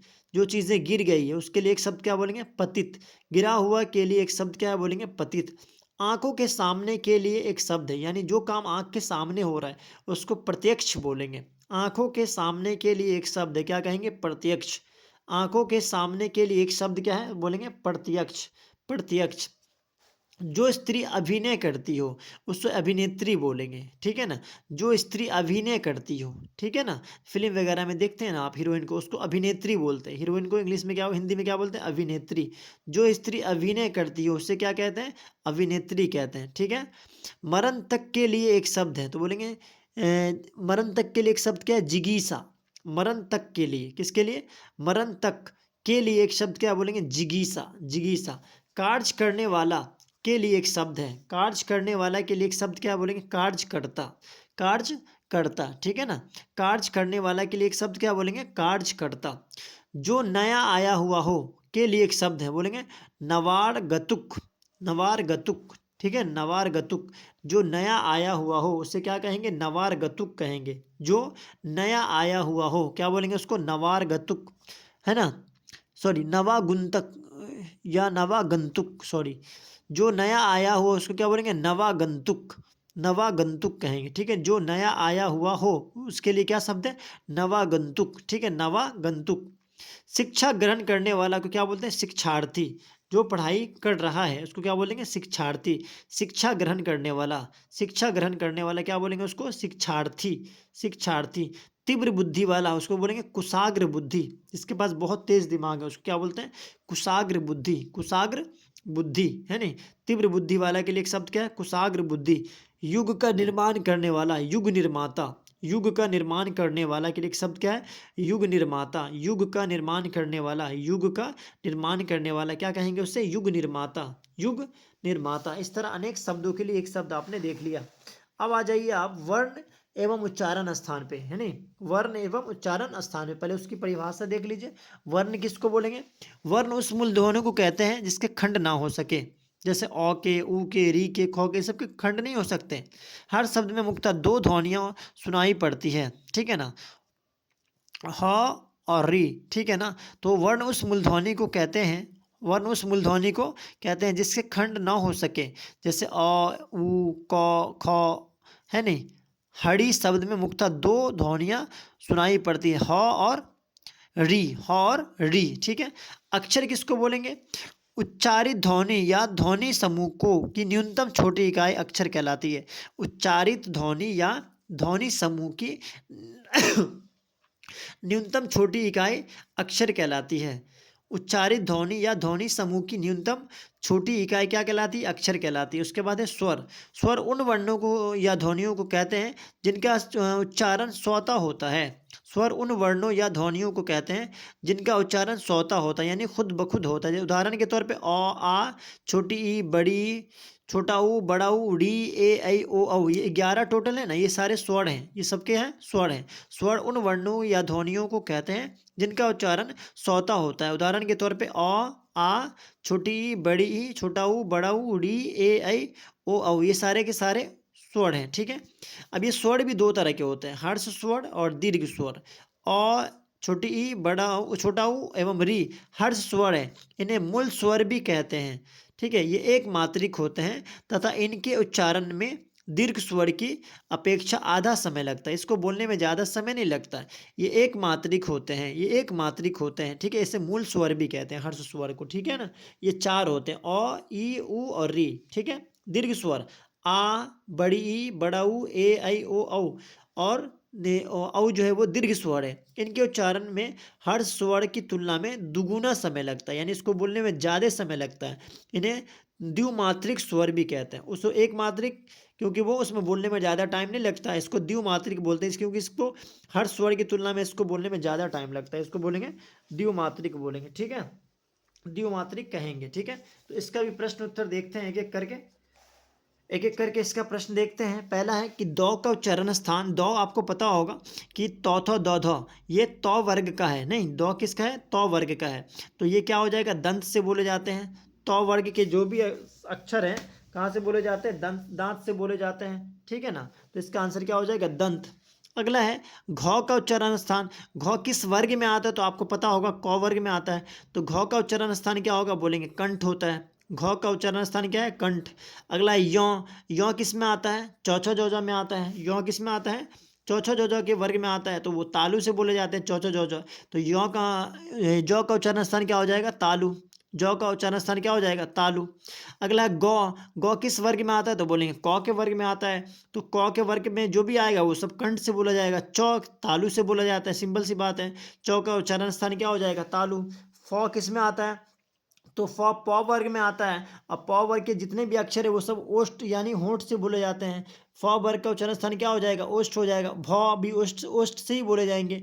कौ का उच्चारण स्थान क्या हो जाएगा? कंठ, क्योंकि कौ से रिलेटेड जितने अक्षर हैं, कौ वर्ग में जितने भी अक्षर हैं, कौ वर्ग में जितने भी अक्षर हैं वो किस में आ जाएंगे? कंठ में आ जाएंगे। उसी तरह देख रहे हैं यहाँ पे दंत सौ, सिंपल सी बात है। दंत सौ का उच्चारण स्थान क्या होगा? दंत ही होगा ना। दंत सौ दिया हुआ यहाँ पे। दंत सौ का उच्चारण स्थान क्या है? क्या कहेंगे? दंत। दंत स्व का उच्चारण स्थान क्या है? क्या कहेंगे? दंत, है ना। दंत स्व का उच्चारण स्थान क्या है? दंत होगा। ठीक है। अगला है प वर्ग का उच्चारण स्थान क्या है? प वर्ग आपको बता दिए हैं। प वर्ग में जितने सारे अक्षर हैं वो सब होंठ से बोले जाते हैं, यानी ओष्ठ से बोले जाते हैं। निम्नलिखित में वर्ण घोष कौन है? तो बोलेंगे झ। झ जो है आपका क्या है? वर्ण घोष है। निम्नलिखित में कौन वर्ण घोष है? क्या कहेंगे? झ। निम्नलिखित में वर्ण स्पर्श व्यंजन का उदाहरण है? बोलेंगे म। वर्ण स्पर्श व्यंजन का उदाहरण कौन है इसमें? म जो है वो वर्ण स्पर्श व्यंजन का क्या है? उदाहरण है। निम्नलिखित में कौन वर्ण स्पर्श व्यंजन का उदाहरण है? तो क्या कहेंगे? म। सही है। इस तरह करके आपने ये सारे प्रश्न देख लिए। चलिए अगले प्रश्न की तरफ चलते हैं। अगला टर्म है आपका शब्द के बारे में।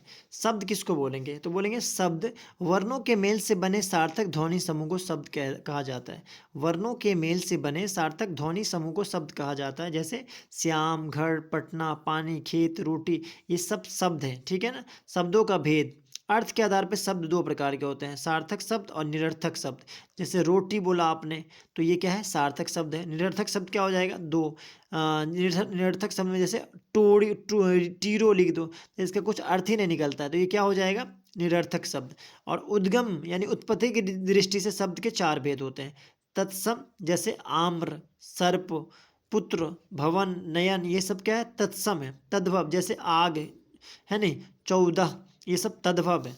देशज जैसे पहाड़ी, पेट, खिचड़ी, लोटा, टिबिया, ये सब देशज है। उसी तरह विदेशज जैसे खाओ, फारसी है ना, कागज़ के, अरबी है, स्कूल के, अंग्रेजी है।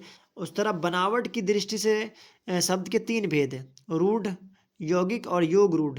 रूढ़ जैसे हरा, घास, मोती, झील, ये सब रूढ़ है। यौगिक जैसे विद्यालय, योग रूढ़ जैसे पंकज, ये सब क्या है, 3 प्रकार के बनावट की दृष्टि से शब्द के 3 भेद, उद्गम की दृष्टि से यानी उत्पत्ति की दृष्टि से शब्द के 4 भेद, और अर्थ के आधार पर 2 भेद। ठीक है, तो शुरू करते हैं इसका प्रश्न उत्तर। जैसे बेईमान शब्द की प्रकृति है तो बोलेंगे विदेशज, है नहीं, बेईमान शब्द की प्रकृति क्या है, विदेशज है। सत का शब्द है, सत शब्द क्या है तो बोलेंगे तत्सम है, सत शब्द क्या है बोलेंगे तत्सम। विराम का शाब्दिक अर्थ क्या है तो बोलेंगे ठहराव यानी रुकना, विराम का शाब्दिक अर्थ क्या है बोलेंगे ठहराव। जब कोई शब्द वाक्य में पिरो दिए जाते हैं तब क्या कहलाते हैं, बोलेंगे पद कहलाते हैं। जब कोई शब्द वाक्य में पिरो दिए जाते हैं तब क्या कहलाते हैं तो बोलेंगे पद कहलाते हैं। जब कोई शब्द वाक्य में पिरो दिए जाते हैं तब क्या कहलाते हैं तो बोलेंगे पद कहलाते हैं। अगला है संज्ञा शब्द है तो बोलेंगे तत्सम, सॉरी, संज्ञा शब्द क्या है तो बोलेंगे तत्सम, संज्ञा शब्द क्या है तत्सम। अग्नि का तद्भव रूप क्या होगा, बोलेंगे आग, अग्नि का तद्भव रूप क्या होगा, बोलेंगे आग, है नहीं, अग्नि का तद्भव रूप क्या होगा, आग होगा। ठीक है, निम्नलिखित में से तत्सम शब्द कौन है तो बोलेंगे ज्येष्ठ, है ना, निम्नलिखित में से तत्सम शब्द कौन है, बोलेंगे ज्येष्ठ। रचना के आधार पर शब्द के कितने भेद हैं, 3 होते हैं। रचना के आधार पर शब्द के कितने भेद हैं, 3, रूढ़ है, फिर यौगिक है, फिर योग रूढ़ है। ठीक है, रचना के आधार पर शब्द के कितने भेद हैं, बोलेंगे 3 भेद हैं। ठीक है ना, रूढ़, यौगिक और योग रूढ़, सही हो गया, इस तरह कर लिए। ठीक है, अगला टर्म आपका आता है बाबू शब्दों की अशुद्धियाँ, शब्दों की अशुद्धियाँ, शब्दों की अशुद्धियाँ। वर्तनी को अंग्रेजी में सिस्टम ऑफ स्पेलिंग कहते हैं। ठीक है ना, शब्दों को लिखते समय व्याकरण के नियमों का पालन करना ही वर्तनी कहलाता है। शब्दों की वर्तनी बदल जाने से उनके अर्थ भी बदल जाते हैं। अगर वर्तनी बदलेगी तो उसके अर्थ में क्या हो जाएगा, बदलाव आ जाएगा। ठीक है ना, उसके अर्थ में क्या हो जाएगा, बदलाव आ जाएगा। जैसे चिर, बहुत समय तक टिकने वाला को बोलते हैं चिर, चीर मतलब कपड़ा। इसलिए शुद्ध भाषा के प्रयोग के लिए वर्णों के शुद्ध उच्चारण, शब्दों के शुद्ध रूप जानना आवश्यक है। इससे निम्न में शुद्ध शब्द कौन है तो बोलेंगे प्रशंसा, है नहीं, परीक्षा में यहाँ पे दीर्घ नहीं दिया हुआ है, नौ में बड़ा नौ नहीं दिया हुआ है, प्रसाद में दंत सौ नहीं दिया हुआ है, तो ये निम्न में शुद्ध शब्द कौन है तो बोलेंगे प्रशंसा क्या है, शुद्ध शब्द है। निम्न में शुद्ध शब्द कौन है, बोलेंगे तात्कालिक क्या है, शुद्ध शब्द है। निम्न में शुद्ध शब्द कौन है तो बोलेंगे वाल्मीकि, वाल्मीकि क्या है, शुद्ध शब्द है। निम्न में शुद्ध शब्द कौन है, बोलेंगे वाल्मीकि। निम्न में शुद्ध शब्द कौन है, यहाँ पे आस्तिक जो है वो शुद्ध शब्द है। उसी तरह निम्नलिखित में शुद्ध शब्द कौन है तो बोलेंगे तत्व जो है वो शुद्ध शब्द है। बाकी सब क्या है, अशुद्ध शब्द है। ये सारे के सारे क्या अशुद्ध शब्द है। ठीक है ना, इस तरह आपने इसके बारे में देख लिया। अगला आ गया आपका टर्म काल के बारे में। ठीक है ना, क्या आ गया, काल। पहले परिभाषा देख लीजिए, क्रिया के जिस रूप से उनके होने या करने में समय का बोध होता है ना, क्रिया के जिस रूप से उसके होने या करने में जो समय लगता है उसे काल कहते हैं, है ना। क्रिया के जिस रूप से उसके होने या करने में जो समय लगता है उसे काल कहते हैं। इसके 3 भेद होते हैं, वर्तमान काल, भूतकाल, भविष्यत काल। वर्तमान काल, भूतकाल और भविष्यत काल, है ना। तो वर्तमान काल किसको बोलेंगे, जिस काल में क्रिया के व्यापार की निरंतरता का पता चले उसे वर्तमान काल कहते हैं। जैसे मैं लिखता हूँ, रमेश जा रहा है, ये सब निरंतर यानी लगातार होता रहे तो ये सब वर्तमान काल में आ जाएगा। भूतकाल, क्रिया का वह रूप जिससे कार्य की समाप्ति का बोध हो, जो काम हो चुका है उसे भूतकाल कहते हैं। क्रिया का वह रूप जिससे कार्य की समाप्ति का बोध हो उसे भूतकाल कहते हैं। जैसे वह गया, वह पढ़ चुका था, ये सब भूतकाल में ये सारे काम हो चुके हैं। भविष्यत काल, भविष्य में होने वाली क्रिया को भविष्यत काल की क्रिया कहते हैं। भविष्य में होने वाली क्रिया को भविष्यत काल की क्रिया कहते हैं। जैसे राम कल पटना जाएगा, तो अभी गया तो नहीं है ना, राम कल पटना जाएगा, तो ये किस में आ जाएगा, भविष्यत काल के ये उदाहरण में आ जाएगा। ठीक है ना, तो इसका भी प्रश्न उत्तर देखते हैं कि लड़के ने पुस्तक पढ़ी है, ये किस काल का उदाहरण है, पढ़ी है ना, पढ़ चुका है ना, तो वो भूतकाल में आ जाएगा। जैसे मोहन जाता है, कौन सा काल, वर्तमान काल, है नहीं, मोहन जाता है कौन सा काल हो जाएगा, वर्तमान काल। श्याम ने खाया, खा चुका है श्याम तब ना खाया, तो ये किस में आ जाएगा, भूतकाल में। उसी तरह सोहन पढ़ता है, पढ़ता है ना, तो ये अभी पढ़ रहे हैं ना, तो वर्तमान काल में आ जाएगा, वर्तमान काल का उदाहरण है ये, है नहीं। नरेश जाएगा तो फ्यूचर में जाने वाला है ना, अभी गया तो नहीं है ना। नरेश जाएगा किस काल का उदाहरण हो जाएगा, भविष्यत काल का, है नहीं, किस काल का बोलेंगे, भविष्यत काल का। ओके, उसी तरह रवि ने खाया, रवि ने खाया, रवि खा चुका है तो किस काल का हो जाएगा, भूतकाल। कौन सा काल, भूतकाल। उसी तरह बच्चे गेंद खेल रहे थे, किस काल का उदाहरण है, बोलेंगे भूतकाल का। खेल रहे थे, अभी खेल नहीं रहे हैं, खेल चुके हैं, तो किस काल का हो जाएगा, भूतकाल का। वर्तमान काल के कितने भेद हैं तो बोलेंगे 5 भेद हैं। वर्तमान काल के कितने भेद है, कहें कहें 5 भेद हैं। वर्तमान काल के कितने भेद हैं तो क्या कहेंगे, 5 भेद हैं। किसके? वर्तमान काल के कितने भेद हैं? तो क्या कहेंगे? 5 भेद हैं। ओके, चलिए अगले टर्म पे चलते हैं। अगला टर्म है आपका जी वाक्य किसे कहते हैं? तो वाक्य वह सार्थक ध्वनि है जिसके माध्यम से लेखक अथवा वक्ता अपने विचारों को पाठकों या श्रोताओं पर प्रकट करता है। जो लेखक या वक्ता होता है अपने विचार को क्या करता है, जो श्रोता यानी सुनने वाले हैं उस पर प्रकट करते हैं। वाक्य का वर्गीकरण मुख्यतः दो प्रकार से किया जाता है। एक रचना के आधार पर, रचना के रचना या स्वरूप की दृष्टि से, और दूसरा अर्थ की दृष्टि से। रचना के आधार पर वाक्य 3 प्रकार के होते हैं, सरल वाक्य है नहीं, मिश्र वाक्य और संयुक्त वाक्य। रचना के आधार पे वाक्य कितने प्रकार के होते हैं? 3, सरल या साधारण वाक्य, मिश्र वाक्य या संयुक्त वाक्य। ठीक है, अगला अर्थ के आधार पे कितने प्रकार के होते हैं? यहाँ पे 8 प्रकार के होते हैं। नंबर 1 विधिवाचक, फिर निषेधवाचक, आज्ञावाचक, प्रश्नवाचक, विस्मयवाचक या संदेहवाचक, फिर इच्छावाचक, संकेतवाचक। ये 8 प्रकार हो जाते हैं। किसके आधार पे? अर्थ के आधार पे। लेकिन रचना के आधार पे सिर्फ 3 प्रकार होते हैं। एक देखते हैं इसका क्वेश्चन आंसर देख लेते हैं। जैसे मैंने भोजन नहीं किया इसलिए मेरी भूख नहीं मिटी, किस वाक्य का उदाहरण है? तो सिंपल सी बात है, मैंने भोजन नहीं किया इसलिए मेरी भूख नहीं मिटी, ये दोनों एक दूसरे से रिलेटेड है, तो मिश्र वाक्य का उदाहरण हो जाएगा। सूर्योदय हुआ और कुहासा जाता रहा, तो ये भी मिश्र वाक्य यानी संयुक्त वाक्य का ही एग्जाम्पल हो गया। सूर्योदय हुए यानी सूरज उगा और कुहासा जाता रहा है, क्या हो जाएगा? संयुक्त वाक्य। बादल गिरे और मयूर नाचने लगे, दोनों मिलते जुलते हैं ना, तो ये भी हो जाएगा संयुक्त वाक्य का एग्जाम्पल।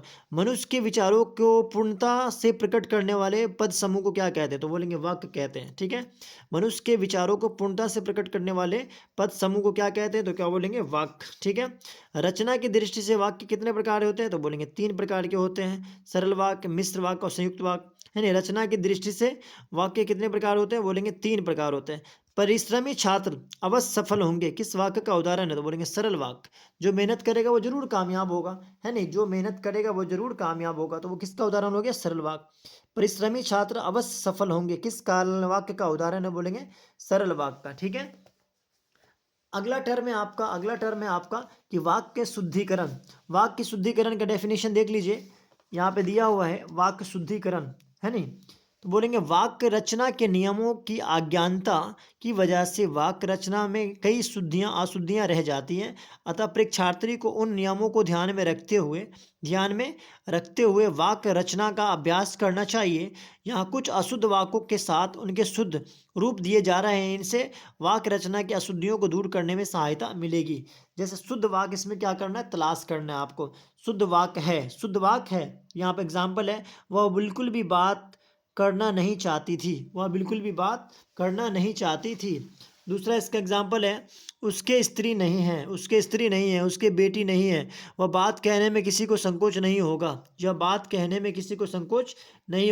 तो इसका सही आंसर यही हो जाएगा, डी वाला, यह बात कहने में किसी को संकोच नहीं होगा। ठीक है, निम्न में शुद्ध वाक्य कौन है?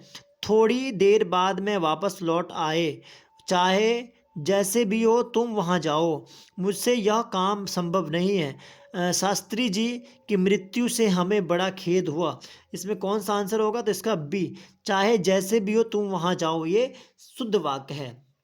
ठीक है, निम्नलिखित में शुद्ध वाक्य कौन है? तो उसके चाचा की लड़की हुई है, वास्तव में वह बड़ा आदमी है, वह कहना आपकी भूल है, राम और श्याम संबंधी चर्चा। तो क्या हो जाएगा इसका आंसर? इसका आंसर पहला वाला हो जाएगा, उसके चाचा की लड़की हुई है, उसके चाचा की क्या हुई है? लड़की हुई है, इसका ये सही वाक्य हो जाएगा। ठीक है ना, इस तरह करके आपने देख लिया। ओके, अगला आ जाता है जी पदबंध किसको बोलेंगे? पदबंध। तो बोलेंगे जब 2 या 2 से अधिक पद मिलकर एक पद का कार्य करते हैं तब उन्हें पदबंध की संज्ञा दी जाती है नहीं। जब 2 या 2 से अधिक पद मिलकर एक पद का कार्य करते हैं तब उन्हें पदबंध की संज्ञा दी जाती है। दुनिया में नाम करने वाले लोग हमेशा असाधारण होते हैं। इस वाक्य में दुनिया में नाम करने वाले लोग एक पदबंध है, इसमें कई पद मिलकर एक साथ संज्ञा पद का कार्य कर रहे हैं। पदबंध के 5 भेद होते हैं। नंबर 1 संज्ञा पदबंध, नंबर 2 सर्वनाम पदबंध, नंबर 3 विशेषण पदबंध, नंबर 4 क्रिया पदबंध और नंबर 5 अव्यय पदबंध। ठीक है, ये 5 प्रकार होते हैं पदबंध के कितने प्रकार होते हैं? 5। तो इसका पहला प्रश्न है आपका कि हमारे विद्यालय के प्राचार्य आ रहे हैं, पदबंध है, तो बोलेंगे संज्ञा पदबंध। हमारे विद्यालय के प्राचार्य आ रहे हैं, हमारे विद्यालय के प्राचार्य आ रहे हैं। तो यहाँ पे क्या हो गया, संज्ञा पदबंध हो गया, ठीक है, संज्ञा पदबंध। जाता रहता था, संज्ञा पदबंध, ठीक है ना, संज्ञा पदबंध। ओके। काम में लगा हुआ आदमी, काम में लगा हुआ आदमी कौन पदबंध है, तो बोलेंगे विशेषण पदबंध, विशेषण पदबंध। काम में लगा हुआ आदमी कौन सा पदबंध है, बोलेंगे विशेषण पदबंध है। देश भर, देश पर मर मिटने वाले लोग कौन पदबंध है, बोलेंगे संज्ञा पदबंध। देश पर मर मिटने वाले लोग कौन सा पदबंध है, तो बोलेंगे संज्ञा पदबंध। ओके। हिंदी में पदबंध कितने भेद होते हैं, हिंदी में पदबंध के कितने भेद होते हैं, बोलेंगे 5, है नहीं, हिंदी में पदबंध के कितने भेद होते हैं, बोलेंगे 5। रात को पहरा देने वाला कौन पदबंध है, बोलेंगे संज्ञा पदबंध। रात को पहरा देने वाला कौन सा पदबंध है, बोलेंगे संज्ञा पदबंध। कुल 4 किस पदबंध का उदाहरण है, कुल 4 किस पदबंध का उदाहरण है, बोलेंगे विशेषण पदबंध का उदाहरण है। कुल 4 किस पदबंध का उदाहरण है, कुल 4 किस पदबंध का उदाहरण है, बोलेंगे विशेषण पदबंध, है नहीं, विशेषण पदबंध। चलिए अगले टर्म पे चलते हैं। चलिए अगला टर्म है आपका क्रिया। क्रिया की परिभाषा देख लीजिए। जिस शब्द से किसी काम का करना या होना प्रकट हो उसे क्रिया कहते हैं। जिस शब्द से किसी काम का करना या होना प्रकट हो उसे क्रिया कहते हैं। उदाहरण के लिए खाना, पीना, बैठना, होना आदि क्रिया है। जिस शब्द से किसी काम का करना या होना प्रकट हो उसे क्रिया कहते हैं। उदाहरण के लिए खाना, पीना, बैठना, होना आदि क्या है, क्रिया है। कर्म के अनुसार क्रिया के भेद। नंबर 1 सकर्मक और दूसरा अकर्मक। सकर्मक, अकर्मक। व्युत्पत्ति के अनुसार क्रिया के भेद। व्युत्पत्ति के अनुसार भी क्रिया के 2 भेद हैं, मूल क्रिया और यौगिक क्रिया। जैसे क्रिया का मूल रूप क्या है, तो बोलेंगे धातु। क्रिया का मूल रूप क्या है, धातु। अगला आपका परिभाषा आप देख लीजिए वचन के बारे में। वचन किसको बोलते हैं, वचन का अर्थ है बोली, किंतु व्याकरण में वचन का अर्थ है संख्या। वचन का अर्थ व्याकरण में क्या है, बोलेंगे संख्या। कि हिंदी में 2 वचन होते हैं, एक वचन और बहुवचन। एक वचन और बहुवचन। एक वचन किसको बोलेंगे, जो एक संख्या का ज्ञान कराता है उसे एक वचन कहते हैं। जैसे लड़का, गाय, बैल, घोड़ा, कुत्ता, नदी आदि, ये सब क्या एक वचन है। बहुवचन जो एक से अधिक संख्या का ज्ञान कराता है उसे बहुवचन कहते हैं। जो एक से अधिक संख्या का ज्ञान कराता है उसे बहुवचन कहते हैं। जैसे लड़के, गायें, बैलें, घोड़े, कुत्ते, नदियाँ। सड़क शब्द का एक वचन क्या है, तो बोलेंगे सड़कें, है नहीं। सड़क शब्द का पहले जैसे क्वेश्चन है यहाँ पे कि सड़क शब्द का बहुवचन रूप क्या हो, बोलेंगे सड़कें। सड़क शब्द का बहुवचन रूप क्या हो, बोलेंगे सड़कें। उसी तरह यहाँ पे विविध करके दिया हुआ, यानी इसमें सारे मिक्स करके दिए हैं। जैसे क वर्ग, चौ वर्ग, टौ वर्ग, तौ वर्ग, पौ वर्ग किस व्यंजन वर्ण के अंतर्गत आते हैं, तो बोलेंगे स्पर्श व्यंजन। इन सबको बोला जाता है स्पर्श व्यंजन। क वर्ग, चौ वर्ग। क वर्ग का मतलब क ख ग घ ड़ च छ ज झ य ट ठ ड ढ न त थ द ध न प प ब ब म। ये सब किस में आ जाएगा, स्पर्श व्यंजन में। निम्न में अव्यय कौन है, तो बोलेंगे बल्कि। बल्कि क्या है, अव्यय है। बल्कि क्या है, अव्यय है, ठीक है। निम्न में अव्यय कौन है, बोलेंगे बल्कि। राम सोता है कौन क्रिया है, तो बोलेंगे अकर्मक क्रिया, है ना। राम सोता है कौन क्रिया है, अकर्मक क्रिया। निम्नलिखित में विस्मयादि बोधक कौन है, तो बोलेंगे ये एक्सक्लेनेशन मार्क यहाँ पे दिया हुआ, इसको बोलते हैं विस्मयादि बोधक चिन्ह। निम्नलिखित में विस्मयादि बोधक चिन्ह कौन है, ये वाला बी आंसर होगा। राजधानी, मैथिली, खड़ी बोली आदि साहित्यिक भाषाओं का विकास किस काल में हुआ है, मध्यकाल में। बोलेंगे राजस्थानी, मैथिली, खड़ी बोली आदि साहित्यिक भाषाओं का विकास किस काल में हुआ, तो बोलेंगे मध्यकाल में, है नहीं। राजस्थानी, मैथिली, खड़ी बोली और साहित्यिक भाषाओं का विकास किस काल में हुआ, तो बोलेंगे किस काल में हुआ, तो बोलेंगे मध्यकाल में, है नहीं। अगला है रीतिकालीन हिंदी साहित्य में किस रस की प्रधानता थी। रीतिकालीन हिंदी साहित्य में, रीतिकालीन हिंदी साहित्य में किस रस की प्रधानता थी, बोलेंगे श्रृंगार रस। रीतिकालीन हिंदी साहित्य में किस रस की प्रधानता थी, बोलेंगे श्रृंगार रस। राजा हरि सिंह देव को किस मुसलमान आक्रमणकारी का सामना करना पड़ा, बोलेंगे गयासुद्दीन तुगलक, है नहीं। राजा हरि सिंह देव को किस मुसलमान आक्रमणकारी का सामना करना पड़ा, तो बोलेंगे गयासुद्दीन तुगलक।